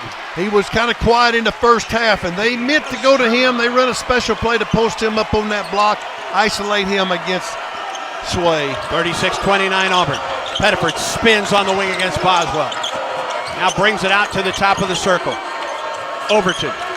At the point, it's Murphy. One dribble now to Hall, right wing. 8 to shoot. Murphy on the wing. Brings it near the top. Drives it down the left side of the lane. Gets the ball back, fade away, Hall. No. Long rebound, Sebastian, and he's fouled. I don't know if they're going to get Ament or Estrella. Well, we were just fortunate there. We had a kind of a botched offensive play position that time, and getting fouled on the shot. Second chance. Drawing that helps. Foul was against Ament, his first. Auburn the inbound at midcourt. It is Overton. Approaching the 18-minute mark of the second half. Auburn leads 36-29. Auburn ball. Pettiford, top of the circle. Drives past Estrella. Running one-hander. It is good off the glass. Boys, he's so good at that floater. When he gets in the paint and if he's not really heavily contested, he can make that running shot toward the basket. 38-29 Tigers. Boswell now runs the point. They've got Gillespie on the wing. Try to run him through the lane. They instead go right wing for Ament. Low post Estrella against Murphy. Estrella into the lane, turnaround hook shot, good. Back-to-back baskets for Estrella. They're going to isolate him. He's got such a size advantage over Williams-Adams. They're going to isolate him one-on-one for the post-up. 38-31 Tigers. Pettiford around a double team to the right wing. Down into the right corner, it's Hall against Ament. Drives on Ament, gets blood off on the baseline. Now into the lane, kicks it to the corner. Sebastian goes baseline. Good pass for Murph. Murph jump step. And a whistle and a foul, and Auburn got bailed out there. Big time bailed out. I'm not sure where Murph was going with that one. He didn't have many places to go. No, he didn't. It was covered up. We had two guys on him, and he didn't know which way to go. But fortunately, he drew the foul, and that was the biggest thing. 2 fouls on Ament. Last 2 times down the floor. I'm surprised that this is a shooting foul for Auburn. I am too. Murphy is at the line 4-2. Make your free throws, Tigers. Yes, indeed. Murphy 1 of 2 from the line in this half. First free throw is good. It banged around but fell through.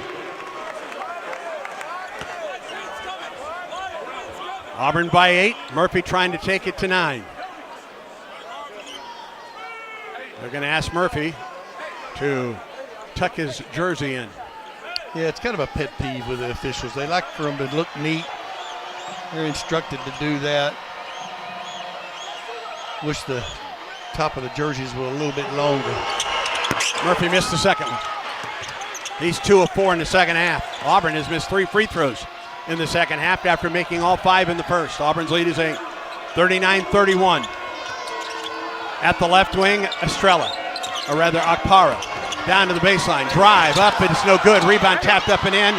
No. Rebound Hall. Auburn 2-on-1. Pettiford drives on Boswell to the hole. It's blocked. Rebound, and Auburn missed a wide open layup. And now Tennessee the other way with numbers. Drive, Boswell, Akpara, and he goes up and he's fouled.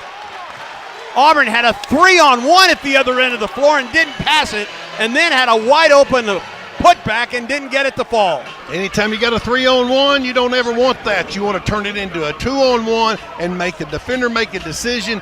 We did not give it up to make the defense react. We took the shot, he blocked it, and then we didn't get the offensive rebound. Tennessee did, turned into a foul on the other end. Akpara's free throw is good. He's a 65% free throw shooter. That foul, by the way, was against Kevin Overton, his second. 39-32. Akpara could cut the lead to 6, and does. Their guys are making free throws. Auburn not so much here in the second half. Yeah, that's why they're whittling away at this lead that the Tigers have right now, and they're picking up a little bit more full court. Their intensity defensively has been good this second half. Pettiford around a double team to the right wing for Hall. Keyshawn working on Akpara. 3-ball blocked. Oh, what a poor Tennessee shot. the other way. Oh, bad shot selection there that time by Keyshawn Hall. Gillespie low post and through the legs of Estrella and out of bounds for Auburn. Auburn's offense needs to improve. It's looked a little stagnant here in the second half. Yeah, we need to get the ball on the move by the pass and move yourself, move the bodies, find the open guy, whoever it is, move it to them quickly, and we'll get plenty of shots. Auburn 39, Tennessee 33, 16:08, second half. Pettiford with coverage from Bishop Boswell across midcourt. 16 minutes to go in the second, Auburn by 6. At the top, Sebastian drives to the basket, gets cut off, goes up, and he missed the layup. Rebound, Murph in the lane, back up with the right hand, good. Oh yeah, the Tigers just willed their way that time. They showed the physical strength, even undersized against Tennessee. They won that physical battle that time by Murphy sticking the ball back in the basket. 41-33 Auburn. Tennessee basketball, Boswell, right wing, Ament. Around the double team, picks up the dribble. To Boswell between the circles, 14 to shoot. Boswell at the left wing. Gets it to Akpara. Down the lane, Gillespie to the hole. He scores. Oh, he's terrific. I tell you, he is absolutely outstanding. But, we've got a technical foul. Who is that on? I don't know. The way Auburn's walking the other way, it may be against Tennessee. I don't know.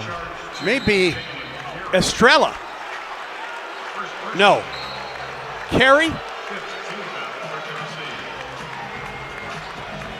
And it takes us to a timeout. That's what we know. We'll sort it out when we come back. 15-19 to go in the second. Auburn 41, Tennessee 35. On to Victory, proud to be the official events and experiences company of the Auburn Tigers. Experience Auburn like never before through On to Victory. See upcoming events and sponsorship opportunities at ontovictory.com. Auburn basketball continues in a moment.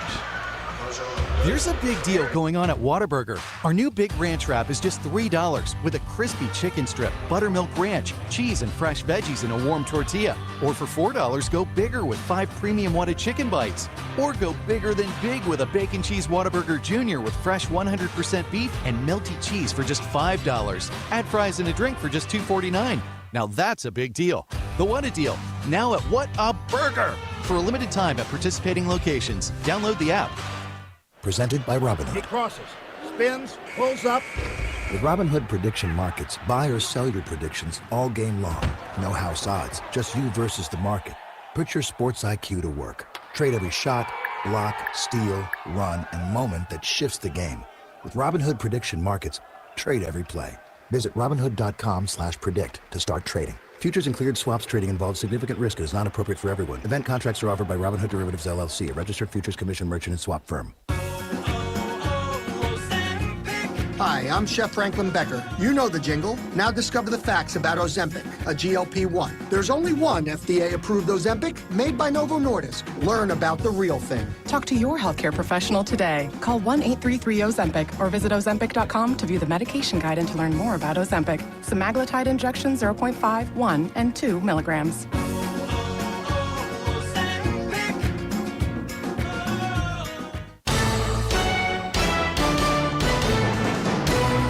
Auburn basketball is brought to you by Chick-fil-A. Eat more chicken and War Eagle with Chick-fil-A. After the Jacoby Gillespie driving basket for Tennessee, Jalen Carey was called for a technical foul. That is Tennessee's 5th foul of the second half. Keep that in mind. Now Auburn will shoot free throws and have the ball out of bounds. That's a huge 2 possessions back-to-back. You got to make these free throws. Anytime that a team in a tournament play, really anytime throughout the year, but it's magnified in tournament play, that you can capitalize on the errors of the opposing team. It's imperative. It's just a momentum thing. You continue that. You also increase your lead. Tennessee, it's a 10-9 game in the second half. Tennessee's played just a little bit better. They've shot a little bit better. They're 4 of 6 from the field. They've done pretty well, but the Tigers have at least kind of matched it and stayed close. So you at least want to trade baskets for a while, but you can't trade baskets and give up and not take advantage of the errors by the Volunteers. Kevin Overton will shoot the Auburn free throw.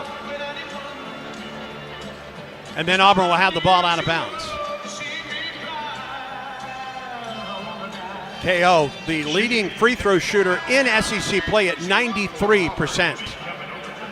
is just an absolute classic. He needs to make these two, and then it's given being the technical fouls, gave the coaches a chance to call a set play on the ensuing possession. The first of two by Overton. It's good. Just has such a good rhythm. For young players, ought to watch him shoot a free throw. He's got an unbelievable rhythm. His body is in control. He's got a good eye contact at the basket and a great release. Got the second one to fall. It hit the iron, hit the glass, and fell in. Auburn's lead is 43-35, and now the Tigers go full length to the floor. I think that Tennessee's going to change their defense. They're going to start picking up 94 feet. They're going to start applying a little bit more pressure full court to the Tigers, so we got to be really careful here and don't make any silly turnovers. Sebastian Williams-Adams, the inbound to Pettiford. He'll be hawked by Bishop Boswell up the floor.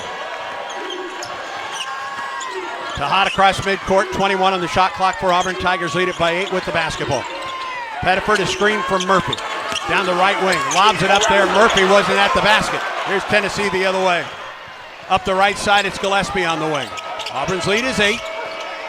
43-35. Gillespie, baseline right, now pulls it out of the wing, top of the circle for Boswell. Gillespie on one wing, Ament on the other. Whistle foul, it's going to go against Auburn. It's going to go against Overton, and that's the third on KO. Well, Auburn's had a couple opportunities to really extend that lead in the second half. Some at the free throw line. That opportunity there after the 2 free throws. Well, not scoring on the offensive end like that. It just puts so much pressure on your defense, and you have to go down and really try to stop an outstanding team in Tennessee, and you end up getting a foul on one of your better players. Amen. Low post for Brown. In the lane, up, block, and a foul on Hall. Second foul on Keyshawn. It's a tough matchup for Keyshawn Hall. And it will put Brown at the line to shoot 2. Against Brown, giving up a huge amount of inches in size-wise. Brown was really good against Auburn, his home state school, at Tennessee earlier. He's a freshman out of Hoover at 6'8", 251. Among his accolades that day against Auburn, a career-high 4 assists. First free throw is good.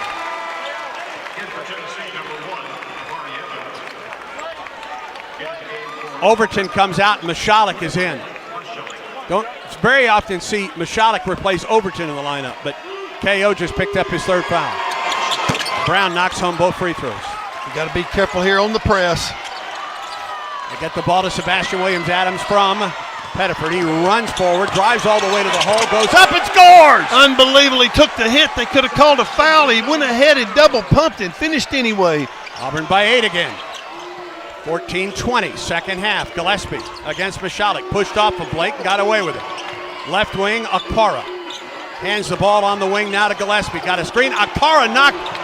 And a shot from the left corner. It's up, it's missed. Rebound out of bounds off of Auburn. Boy, Michalek got almost hit in the face on a screen and they didn't call it.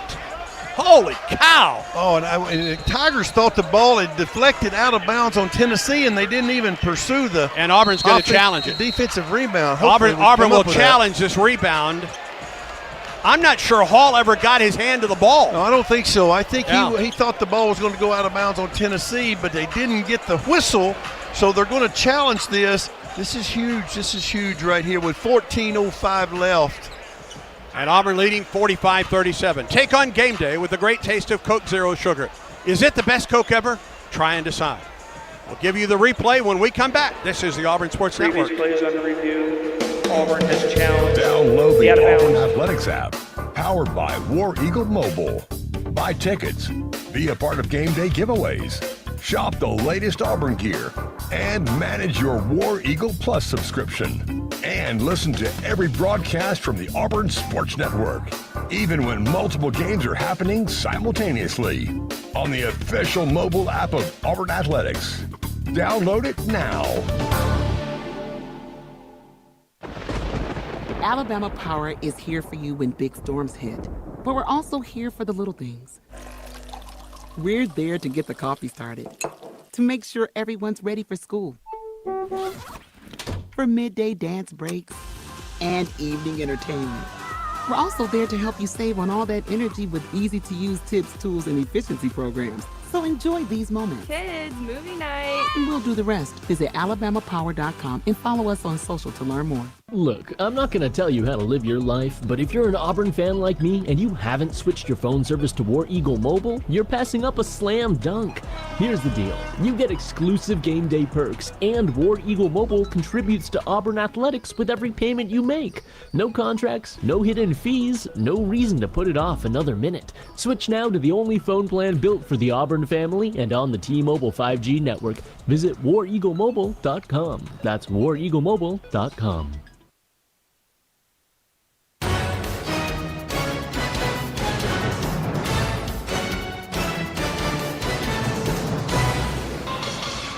Back at Bridgestone Arena in Nashville for this SEC tournament matchup between the Auburn Tigers and Tennessee Volunteers. The Tigers on top 45-37. Jacob Hillman here with the check of the Yellowwood scoreboard, and they have gone final in Chicago between 23rd ranked Wisconsin and Washington as the Badgers win at 85-82. The Huskies actually cut it down to 1 with less than a minute to play, but Wisconsin able to hold on and win behind John Blackwell's double-double, 34 points and 10 rebounds. Currently in action, second-ranked Arizona leads UCF 57-42 with 10:49 to go in that ball game in Kansas City. Braden Burries with 14 points to lead the Wildcats, and they're coming down to the wire in Charlotte and the quarterfinal between 24th-ranked Louisville and Miami, with the Hurricanes leading 66-62, 4:48 to go in that game. Now back to our action here in Bridgestone Arena. Here's voice of the Tigers, Andy Burcham, and Coach Randall Dickey. Auburn on top 45-37. We have not heard the ruling of the challenge of the ball out of bounds against Auburn. The officials have broken, however. I think it's going to be, I don't know. I'm just going to wait until they tell us. They never did show an indication, did they? I believe they're waiting for TV, but Auburn does still have its 3 timeouts, so here's the call. After review, we have a successful coach's challenge by Auburn. It will be Auburn's ball in the backcourt. Auburn will have no more challenges for the rest of the game. But all of its timeouts. They will not be charged a timeout. So Auburn gets the ball. Auburn's 2 challenges have been successful today. Auburn ball down the left sideline, near the baseline, in the backcourt for Auburn. The inbound comes to Hall. And Keyshawn will bring it up the floor against Boswell. Auburn leads it by 8, 45-37. Keyshawn, double team to the left wing, to the basket, gets cut off. Throws it out to the top, Michalek. To Pettiford in the center circle. Shot clock at 13. Tahad working on Gillespie. To Murphy. Right back to Pettiford. 8 to shoot. Loses it, gets the ball back. 5 to shoot. Now to Murphy at the top. Long 3, Murph. Banked up, he missed it. Oh, get that ball. Rebound comes to Evans for Tennessee. It was a long rebound. Evans in the lane, drives, he missed it. Tap up and good by Akpara. They scoring awful easy that time. Tennessee, the Tigers need to make them earn it. They let them defend the shot clock, and we didn't get the long rebound. And we're winning the second chance points anyway. 45-37, Tennessee are with Auburn on top. Pettiford between the rings. Needs to put it on the floor and does against Gillespie. Gets a screen. Down the right side, drives to the basket, up and under, and a foul on the play by Estrella. That'll give him 2 free throws right there. It's a good hesitation dribble, which Tahad has that in his bag of tricks. Hesitated dribble, went to the basket, but the size of Tennessee just bumped him, knocked him off course, and gives him a chance for 2 free throws. Estrella's 3rd foul. And after this first free throw, Pettiford will come in for Auburn. Jovic will come in for Auburn after the Pettiford free throw. Tahad leads everyone with 21 points. Make it 22. Jovic in. Murphy sits down for the Tigers.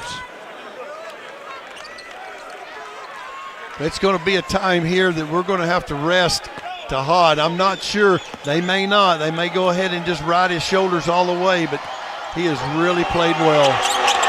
And he knocks home both free throws. And Auburn goes back up. It'll be a good time to get a good stop right here before the 12-minute media timeout and try to extend this lead. 8-point Auburn lead. Brown, right wing, Boswell outside the arc for the Vols. Skip pass off the left side, Evans. Back to Boswell at the top. Kicks it left side for Evans. Drives it to the baseline, to the basket. Tried to throw it out to the top. It hit the net. Here's Auburn the other way. DeHaan Pettiford will wait for numbers. Gives it to Michalek. Oh, a three. No good.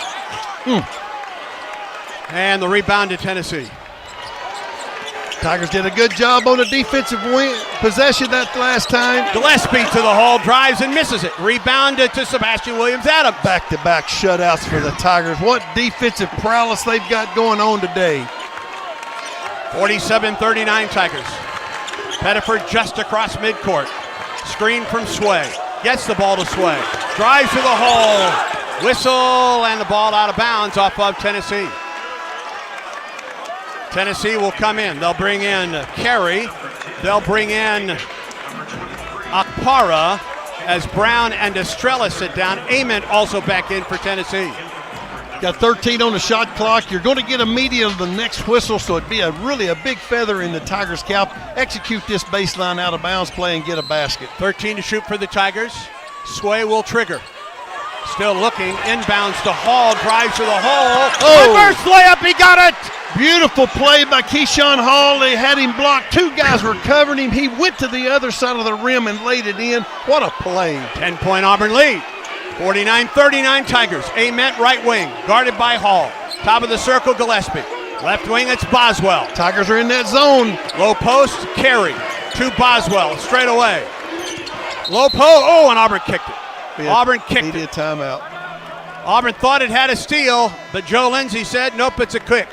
And we'll go to a timeout break. 11:38 to go. And Auburn leads Tennessee by 10. Auburn 49, Tennessee 39. Find your piece of paradise on the Alabama Gulf Coast with Mindy Jones of Remax Paradise. Visit Mindy at paradise.com. Auburn basketball continues in a moment. Alabama Power is here for you when big storms hit, but we're also here for the little things. We're there to get the coffee started, to make sure everyone's ready for school, for midday dance breaks and evening entertainment. We're also there to help you save on all that energy with easy-to-use tips, tools, and efficiency programs. So enjoy these moments. Kids, movie night. And we'll do the rest. Visit alabamapower.com and follow us on social to learn ID more. when we come back.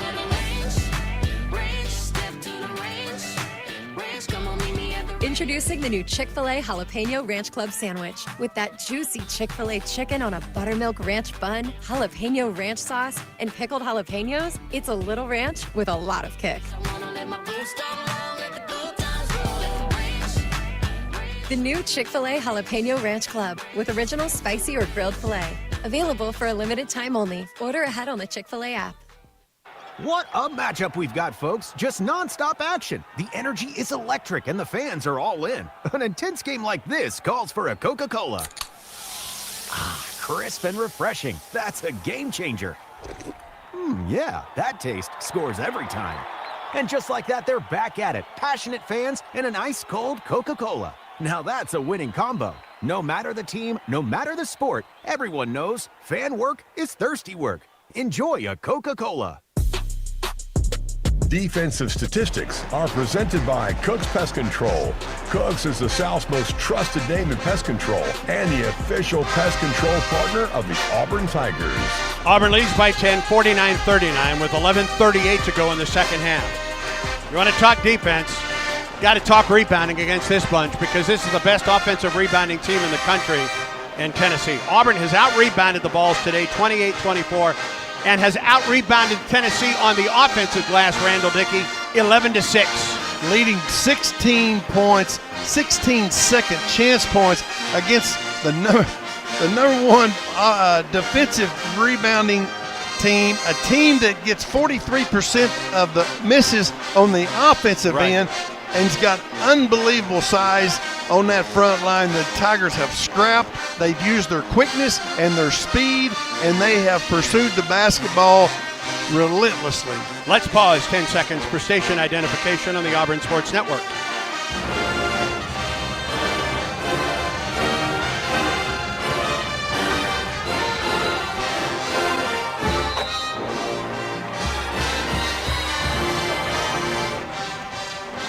Kevin Overton's been on the bench for a while, and this second half was his third foul.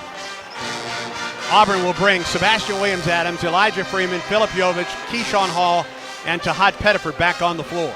This group's been really going good. Now we're going to segment this game, Andy. It's 11:38. Let's get to the 8-minute media timeout and see what happens there. Let's trade baskets at worst, but we could, as we're playing defense, extend the lead. We can convert on the offensive end off the steals and defensive rebounds. Boswell left side. Inside the arc, it's Carey. Top of the circle, Gillespie.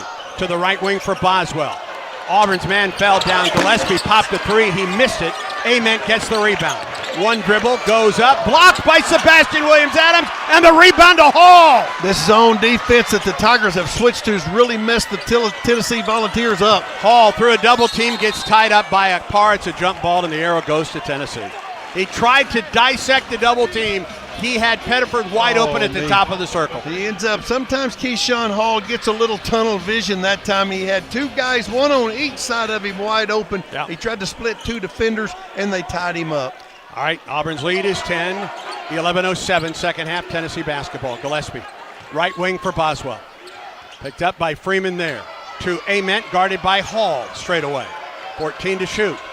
In the key, Akpara. Hands it back to Boswell. Left wing, wide open three for Ament. He missed it, but the rebound comes to Akpara. Another chance for Tennessee. Ament left wing. Low post, Carey. To Ament. To the hole. He tried to dunk it. He got fouled. He'll go to the line for a couple. When we talk about second chance opportunities, that's why it's so magnified. The Tigers have been so good, and there's one of the reasons they've got a lead in this game. But you give Tennessee that time second opportunities, you get a little bit out of whack, out of balance defensively, and the 6'10" Ament, sensational freshman, takes over, gets fouled at the rim. Third foul by Freeman. And Ament at the line to shoot two, a 79% free throw shooter. 10:42 in the second. First free throw is good. Tennessee out 8 of 10 from the line tonight. And perfect in the second half, 5 of 5. And Ament knocks them both home. Back to an 8-point Auburn advantage. They're going to stay and continue to extend their defense and put pressure on Tahad, bring that ball up the floor, trying to wear him down. He's played a ton of minutes today. He has the ball in the center circle. A screen from Jovich.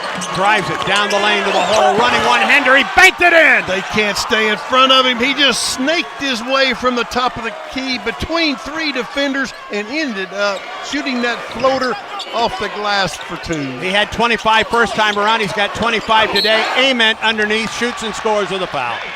How can he get that wide open underneath the basket? Well, we've got a little bit of fatigue actually going on with the Tigers right now. Their defense is not as spirited.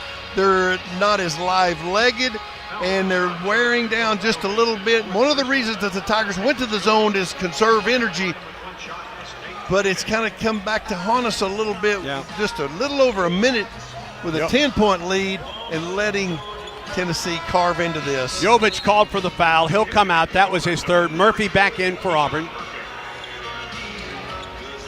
Ament a chance for a three-point play and a chance to cut the lead to 7. Free throw is good. Inbound Pettiford. Working on Gillespie, 0-on-0. Auburn's lead down to 7. Tennessee fans respond a bit. Pettiford on the right sideline, hands the ball to Keyshawn Hall. Hall to Seb. Off the left side, it's Freeman. Back to Sebastian. Bounce pass, Murphy. Murph puts it on the floor with the left hand to Sebastian. 8 to shoot for Auburn. Sebastian drives it to the basket. Cut off. Fade away, Seb. No, air ball. Rebound, Tennessee. The wrong guy ended up with the ball at the end of the clock that time. Watch out here. That shows the fatigue of Tahad. We're going to have to get Overton back in. Ament on the wing against Pettiford in the lane. Reaches up and missed it, but he was fouled by Pettiford. Third foul on Tahad.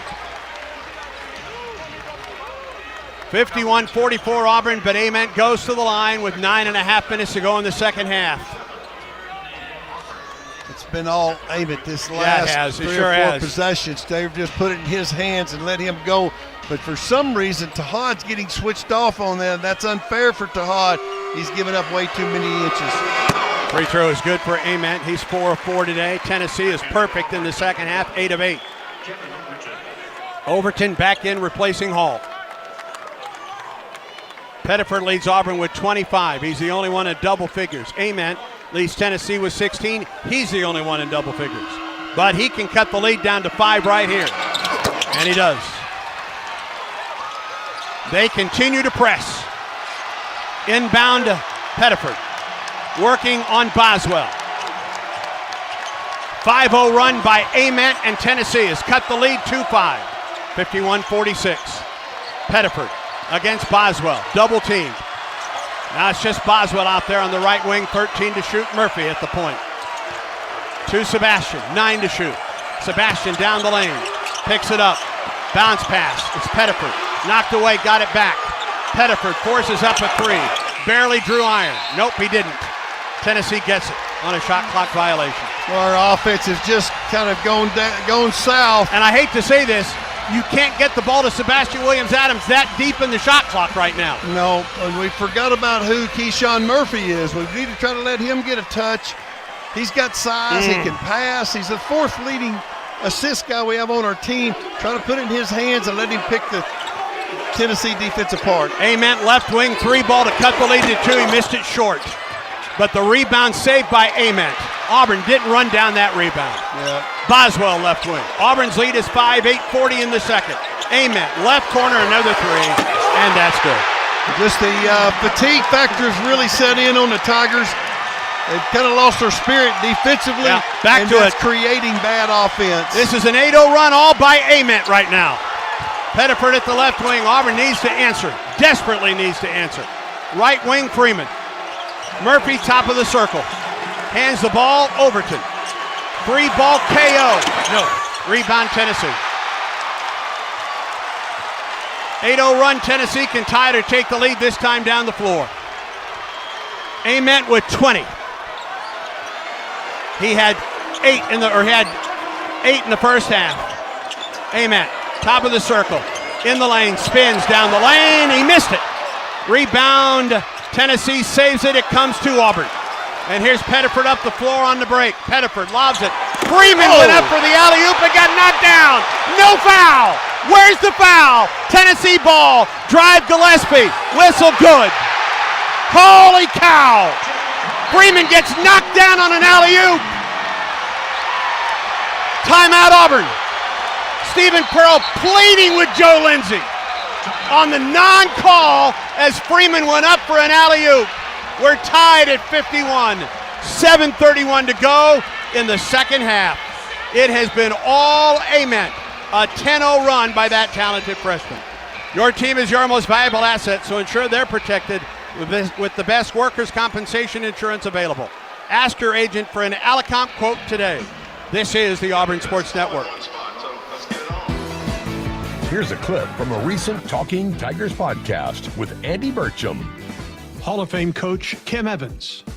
Who called you from Auburn? What was the first contact that you had from your alma mater? So the first contact that I ever had was a guy named Pat Dye. So I got to talk to Coach Dye and spend some time with Coach Dye a few years earlier. And talk to me about Auburn and coaching here. Just kind of one of those great drive around Auburn couple hours that I'll never forget. And his bird dog sat in my lap the whole time.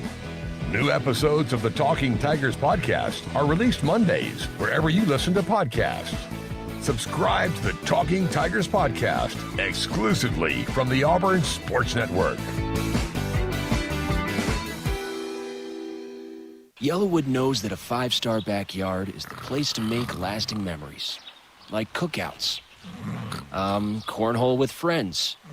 Ooh, a neighborhood potluck with your wife's pasta salad. The one with the feta. Oh, sorry. Or taking a nap on your deck in a hammock. Naps are memories. I love naps. For 5-star backyards and the most memorable experiences, Yellowwood brand pressure-treated pine. If it doesn't have that yellow tag, you don't want it.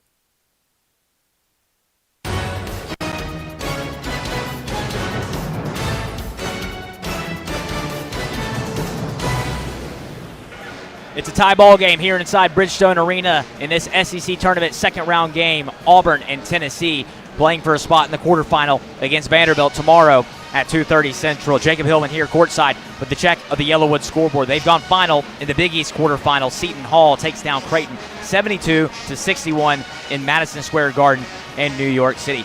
And in action now, they are coming down to the final seconds between Miami and Louisville. As Miami, they did just go final. The Hurricanes beat the 24th ranked Cardinals 78-73 and advance to the semifinals of the ACC tournament.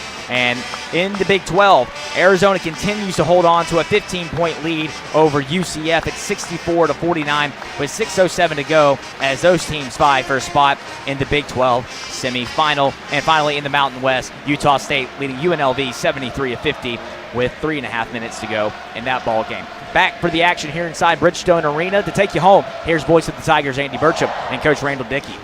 Auburn has gone 2 minutes and 55 seconds without scoring. Nate Ament has gone on a 10-0 run for Tennessee. Not a Tennessee run, a Nate Ament run, 10-0. And Tennessee has come back from 10 down in this stretch to tie it at 51. 7 minutes and 31 seconds to go in the second half. The winner goes on to the quarterfinals to play Vanderbilt tomorrow afternoon, scheduled for 2:30 here. Auburn right now with Murphy, Elijah Freeman, Overton, Hall, and Pettiford on the floor. Evans, Carey, Bishop, Akpara, and Gillespie. Ament gets a rest. Why not? He just scored 10 straight points. Yeah, the Tigers had a 10-point lead with 11:38. At 7:31, it's tied up. We got to be able to withstand this run by the Tennessee Volunteers, get a little offense going, and tighten up our defense as well. Pettiford across midcourt, 20 to shoot for Auburn. Tejada screen from Hall, gets the ball to Hall, down the lane Hall. Head fake goes up, and he missed the bunny. The rebound to Tennessee. And Tennessee has it with a chance to take the lead here. Stephen Pearl really upset with Joe Lindsay, who the last 2 times down the floor has swallowed his whistle underneath the Auburn basket. Tigers go back man to man. Carey against Hall. In the lane, double team. Kicks it to the corner, to the wing. Evans on the wing, 6 to shoot. Evans to the wing for Boswell. Boswell, 3 to shoot. Long 3, didn't get it. Rebound Freeman for Auburn. Races forward up to the right sideline. Drives it to the hole. Euro step up, no. Back up and no. Rebound Tennessee. And Auburn not getting anything right now. Drive to the hole. It's up, it's missed. And there's a foul by Joe Lindsay. Same guy who has swallowed his whistle 3 straight times down the floor against Auburn, but he blows his whistle at the other end. That's unbelievable. Same guy. Well, the one thing that the Tigers have done, their offense have just kind of got a little bit non-existent lately, and it's kind of a little bit of marginal shot selections. Boy, oh boy. And Evans is at the line to shoot 2 for Tennessee. The foul was against Hall. His third. First free throw, and Tennessee has the lead. Their last lead was 7-6 at the 16:24 mark of the first half. It's an 11-0 run right now by the Vols, and Auburn cannot get a whistle to save its soul at the other end of the floor. And Evans missed that one, and the rebound comes to Overton. Tennessee leads by 1, 52-51. Auburn's gone almost 4 minutes without scoring. Overton down the lane to the baseline. Freeman back out the right side, and Auburn turns it over. It's a bad pass that time. Interior passing. Yeah. That's 3 straight trips that we've, number one, took 2 marginal shots and then turned it over. We've got to kind of tighten things up a little bit. We're still in this. Low post carry. Up, right hand, didn't get it, tapped it up and in. And they're bullying Auburn right now, friends. Yeah, they're just beasting us on the boards right now, and we've got to tighten up. We've kind of hit a little bit of a wall exhaustion-wise. We've got to try to get Murphy back involved. Yeah. Overton has it between the circles. Tennessee by 3, 54-51. Auburn's gone 4.5 minutes without scoring. Pettiford through a double team. In the lane, taken away by Gillespie.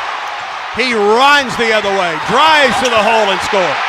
It's 4 straight possessions. The Tigers have either turned it over or taken bad shots. End result, dug ourselves a little bit of a. It's a five-point hole right now. Yes. 15-0 run by Tennessee. 5:31 to go in the second half, and the Vols lead the Tigers 56-51. Auburn has gone 4 minutes and 55 seconds without scoring, and the Tigers are up to 10 turnovers in the ballgame. My goodness gracious. Nick Ament scored the first 10 points of this 15-0 run, and this is a 30-second timeout called by Auburn. Tennessee 56, Auburn 51. Now the Tigers are going to have to come from behind. The Tigers are going to have to just regroup. They need to utilize this timeout for what it stands for, is try to get a little bit of rest, try to regroup offensively. And maybe get a call from one of these officials, because that hadn't happened in a while either. That wouldn't hurt as well. For Auburn, Hall, Overton, Murphy, Sway, and Pettiford. Boy, he's got to be running on fumes. He's played 31 minutes. Gillespie has also played 31 minutes for Tennessee, but Gillespie didn't play yesterday. That's for sure. All right, 5:31 to go, and Auburn trails by 5. The inbound comes to Tahad. He'll bring it up the floor against Gillespie. Tigers down 5, desperately need a bucket here. Pettiford, Murphy, down the lane, head fake twice. Back out to the top for Pettiford, 13 to shoot. Tahad, right wing, Overton, drives to the baseline, kicks it to the corner. Hall, a 3. It was blocked. And the rebound to Tennessee. 4:58 to go, Tennessee by 5 on a 15-0 run. Akpara, right wing for Evans. To Ament. Leads Tennessee with 20. They're up 5 with the ball, 9 to shoot. Ament against Murphy at the free throw line. Down the left side of the lane, spins up for the shot. Nobody's fouled. So they're just putting the ball in Ament's hands, isolating whoever's on him. That time Murphy had it, made a spin move in the middle. The Tigers did not double, and he ended up getting bumped on the shot. Ament gets a couple. Tennessee, beautiful in the second half. 10 of 11 from the line and 13 of 16 in the game. We got to get something. We got to rejuvenate some offense right here, Andy. We've struggled not only making a shot, but just getting one. You're right, getting good shots. 16-0 run right now by Tennessee in the last 5:35. And it's now a 17-0 run. And Tennessee leads by 7, 58-51. Pettiford across midcourt, bounce pass off the left wing for Williams-Adams. Lobs it low post, whistle foul. And now Auburn gets a call. Foul against Amari Evans puts Auburn at the free throw line for a 1 and bonus.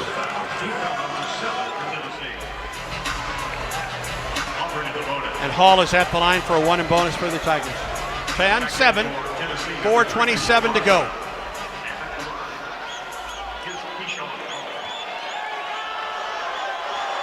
A 1 and bonus for Keyshawn Hall. And he missed it. Wow. Just nothing going right for Auburn at the offensive end, is it? Well, that's for sure. It's we got plenty of time. We're going to have to change a couple things up and try to get a little momentum. We got to get the ball off the glass and get back in the transition and try to get an easy basket. Gillespie left wing to carry, lobs it low post, dunk for Akpar on the alley-oop. Tennessee's up 9. And Auburn just can't stop it. 4 minutes to go. 60-51. A 19-0 run by Tennessee. And a foul underneath or near the corner. They got a technical foul on the bench. A technical foul called by Vladimir Boyard-Tadal at the Auburn bench.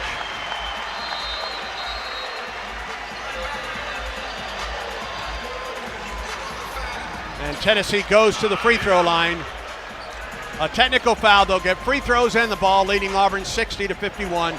3:56 to go. Auburn basketball continues in a moment. Are you ready for your winning moment? Find it at Winn Creek Casino, where the action never stops. Hottest games, loosest spins, more ways to win. We've got the highest payouts and the most epic rewards. At Wind Creek, there's a win waiting for you around every corner. Wind Creek Casino. Find your winning moment. Gambling problem? Call 1-800-GAMBLER. Ants in the kitchen, termites under the floor, mosquitoes in the backyard. It's a full court infestation. Don't let them score. Call Cook's Pest Control. Nobody beats Cook's when it comes to superior protection against unwanted pests. Cook's knowledgeable and courteous technicians are expertly trained to get the job done right, guaranteed. With Cook's on your team, your home's defense is unstoppable. Looky, looky, looky, here comes Cookie, Cook's Pest Control. Alabama Power is here for you when big storms hit, but we're also here for the little things. We're there to get the coffee started, to make sure everyone's ready for school, for midday dance breaks, and evening entertainment. We're also there to help you save on all that energy with easy-to-use tips, tools, and efficiency programs. So enjoy these moments. Kids, movie night. And we'll do the rest. Visit alabamapower.com and follow us on social to learn more. Keep it here after the game for the Regions Bank postgame show with final stats and analysis, plus comments from Coach Pearl. Now back to the game. 3:56 to go. 3:56 for Auburn to make a comeback. Tennessee right now on a 19-0 run in the last 6 minutes and 17 seconds. Auburn has gone 6 minutes and 30 seconds without scoring. And coming out of this timeout, Tennessee will be at the free throw line after a technical was called on the Auburn bench, and then they'll get the ball after the 2 free throws. Well, within that 6 minutes and 30 seconds, in that scoring drought, the Tigers have turned it over 5 times, and then the other times they've just not gotten very good shots. They've taken some ill-advised shots, not got the ball very close to the basket. Everything has been a kind of a jump shot. Going to the zone defense has really helped early, but at 11:38 mark, Tigers lead 49-39 at 3:56. What a turn of events in the last few minutes. The Vols lead 60-51. Jahad Pettiford leads Auburn with 25. The next highest scorer, Keyshawn Murphy, and Sebastian Williams-Adams with 6. I'm sorry, Kevin Overton with 9.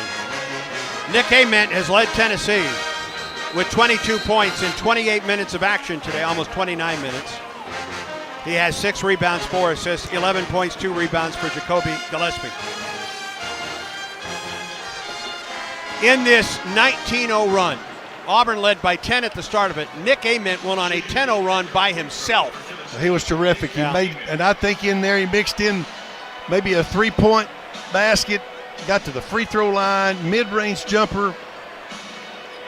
He'll be at the line for Ament. Ament perfect from the line today, 7 of 7. These are the technical fouls, shots.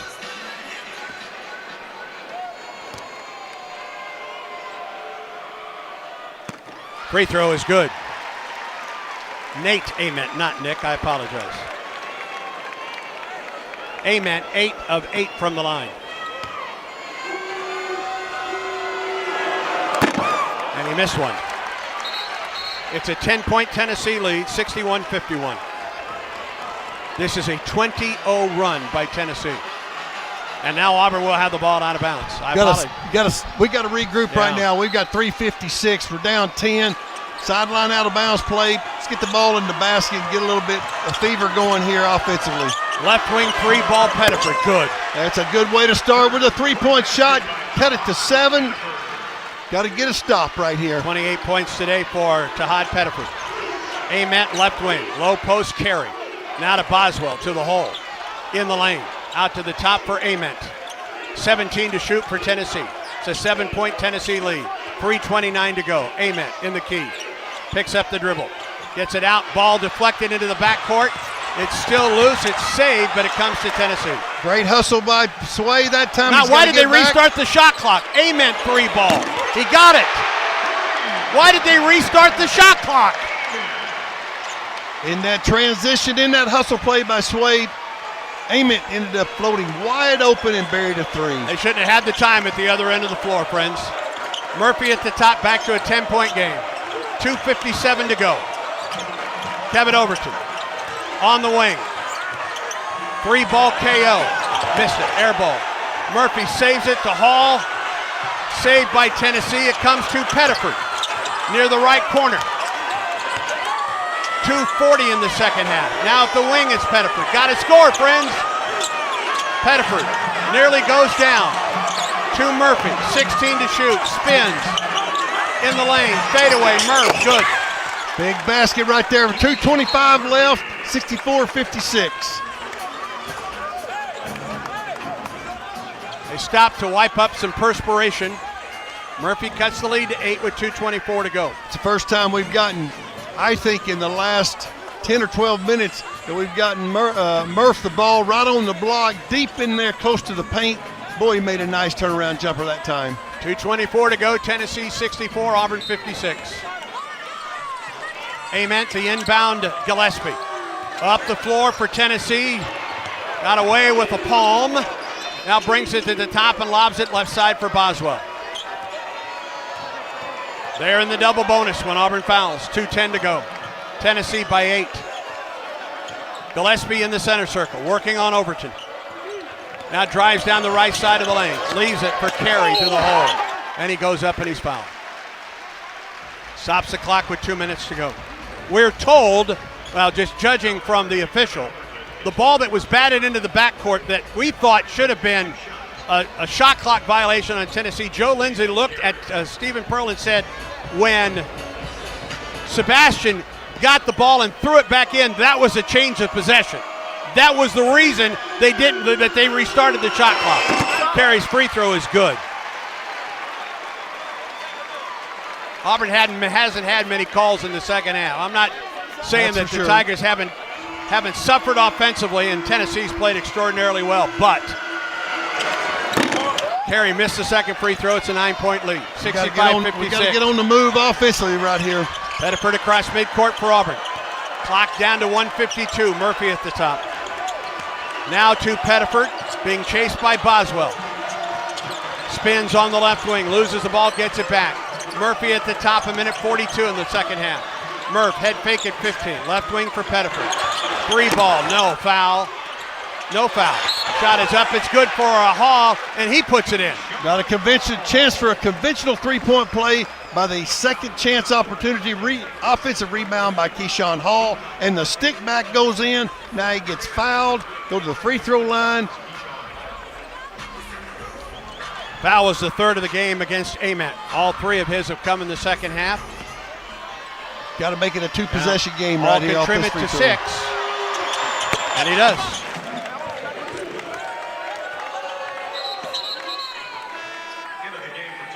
Tennessee goes to its bench. They bring Estrella in, taking Carey out. It's a 6-point ball game with 1:34 to go. Full length of the floor to go for Tennessee. Auburn presses.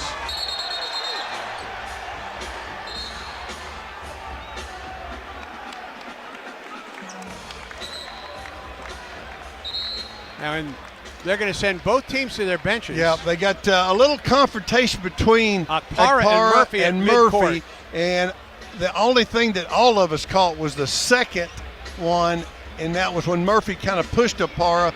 So officials are going to take a look in case there was something that was done physically at midcourt as they were sitting up. Akpara initiated it into the center circle as he was walking by Murphy. Put a shoulder into Murphy's head. Murphy pushed back. Well, this could be a change of events right here. And let's see how they call it. I mean, they're not even looking at the replay monitor. They're looking at the scoreboard above. There's no question Akpara initiated it, walking by Murphy and put a shoulder in his head. They may call this against both teams.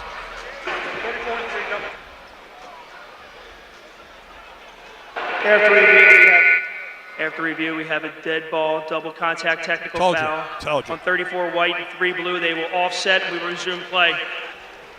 I told you, I knew they'd do this. I knew that was the way they'd go.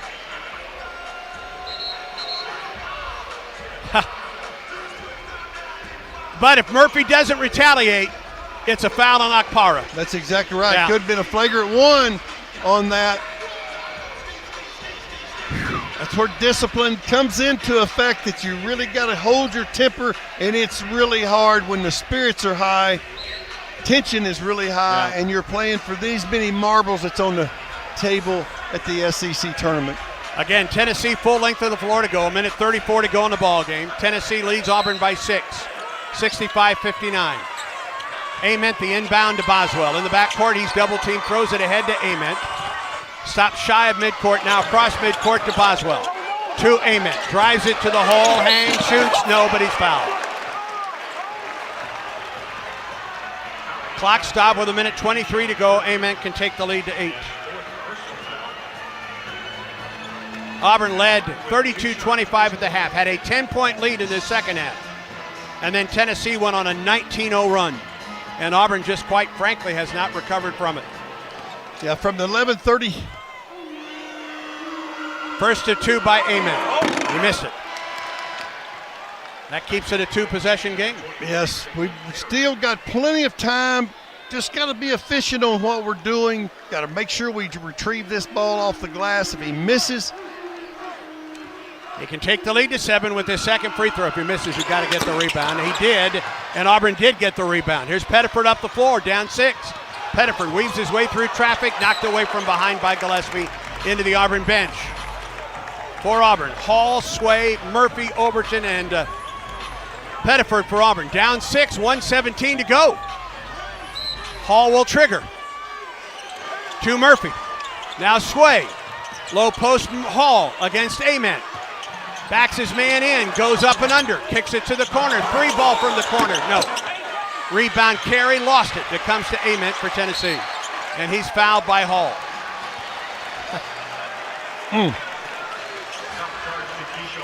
we've still got plenty of time. We got a minute 4 seconds to go. I think Hall was called for the foul. It's his 4th. Yeah, he reached in, I think, on the backside there. And Ament goes back to the line to shoot 2.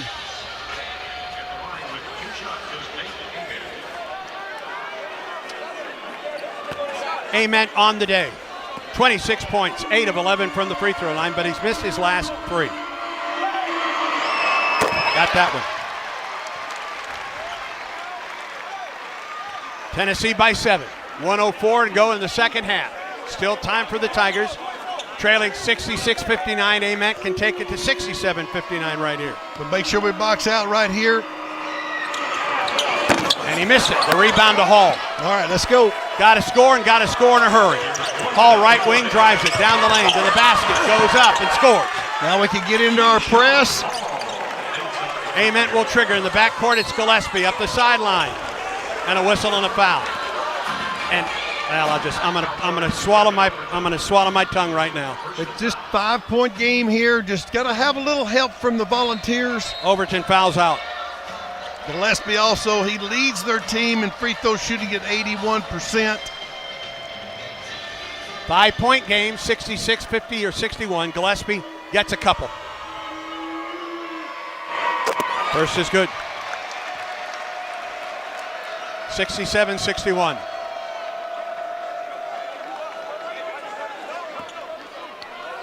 Tennessee on the day, 19 of 27 from the line. And Gillespie makes both. 55 and 5/10 seconds to go. Tennessee 68, Auburn 61. Pettiford across midcourt with a pass left side for Freeman. Now to Tahad. To Murphy at the top, to Tahad, right wing. 45 seconds. Tahad drives off the glass. He didn't get it. Rebound to Sway, goes up and a foul. Wow, a foul against Tennessee. What a play. Offensive rebound by Sway. Stops the clock with 41 and 3/10 seconds to go.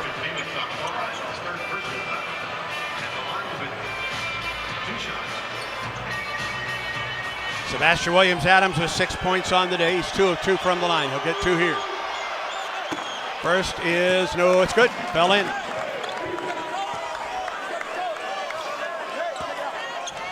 He's made his free throws late in the year. Going into this SEC tournament. Second free throw. He didn't get it. Rebound tapped out. It comes to Tennessee. Auburn had a couple cracks at that one. Boswell fouled at midcourt. Foul called against Sebastian Williams-Adams.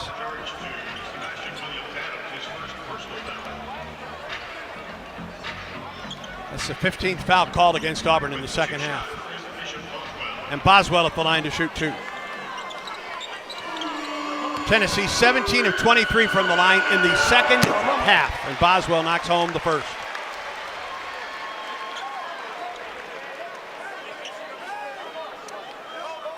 And if this holds, boy, you got to hold your breath until selection day for Auburn. As to whether the Tigers are in the NCAA tournament, Boswell knocks home both. 70-62. Auburn's offense just shut off the spigot, and Tennessee took advantage. Hall to the hole. Bangs it up there, he misses it. Rebound, Tennessee. And here's Tennessee the other way, and Gillespie is fouled by Pettiford. And the folks in the Dreamsicle Orange are celebrating here at Bridgestone Arena.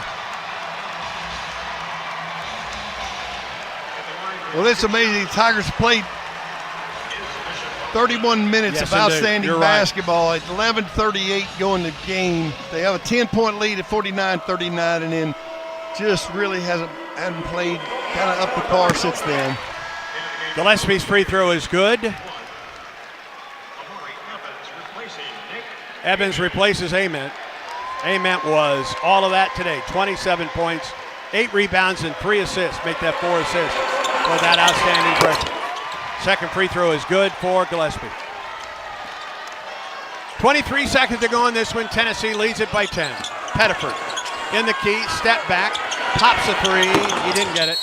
And a foul.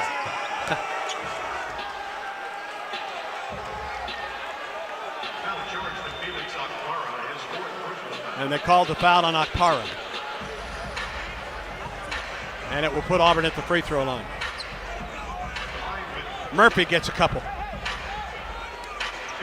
8 points for Keyshawn.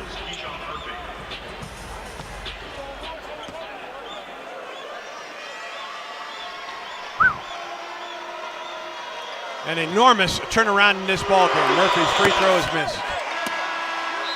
And boy, Auburn just has really struggled in the last 11 minutes offensively. And it happened in a hurry. Yeah, it just seemed like the floor just tilted Tennessee's way. Yeah. Murphy's free throw is in and out. Rebound to carry for Tennessee. To Boswell. Auburn won't foul, and this one will come to a close in 9 seconds. Boswell across midcourt. And now we wait for Selection Sunday for the Auburn Tigers. Final score, Tennessee 72, Auburn 62. Stay tuned, the Regions Bank postgame show is next, and this is the Auburn Sports Network. In 1970,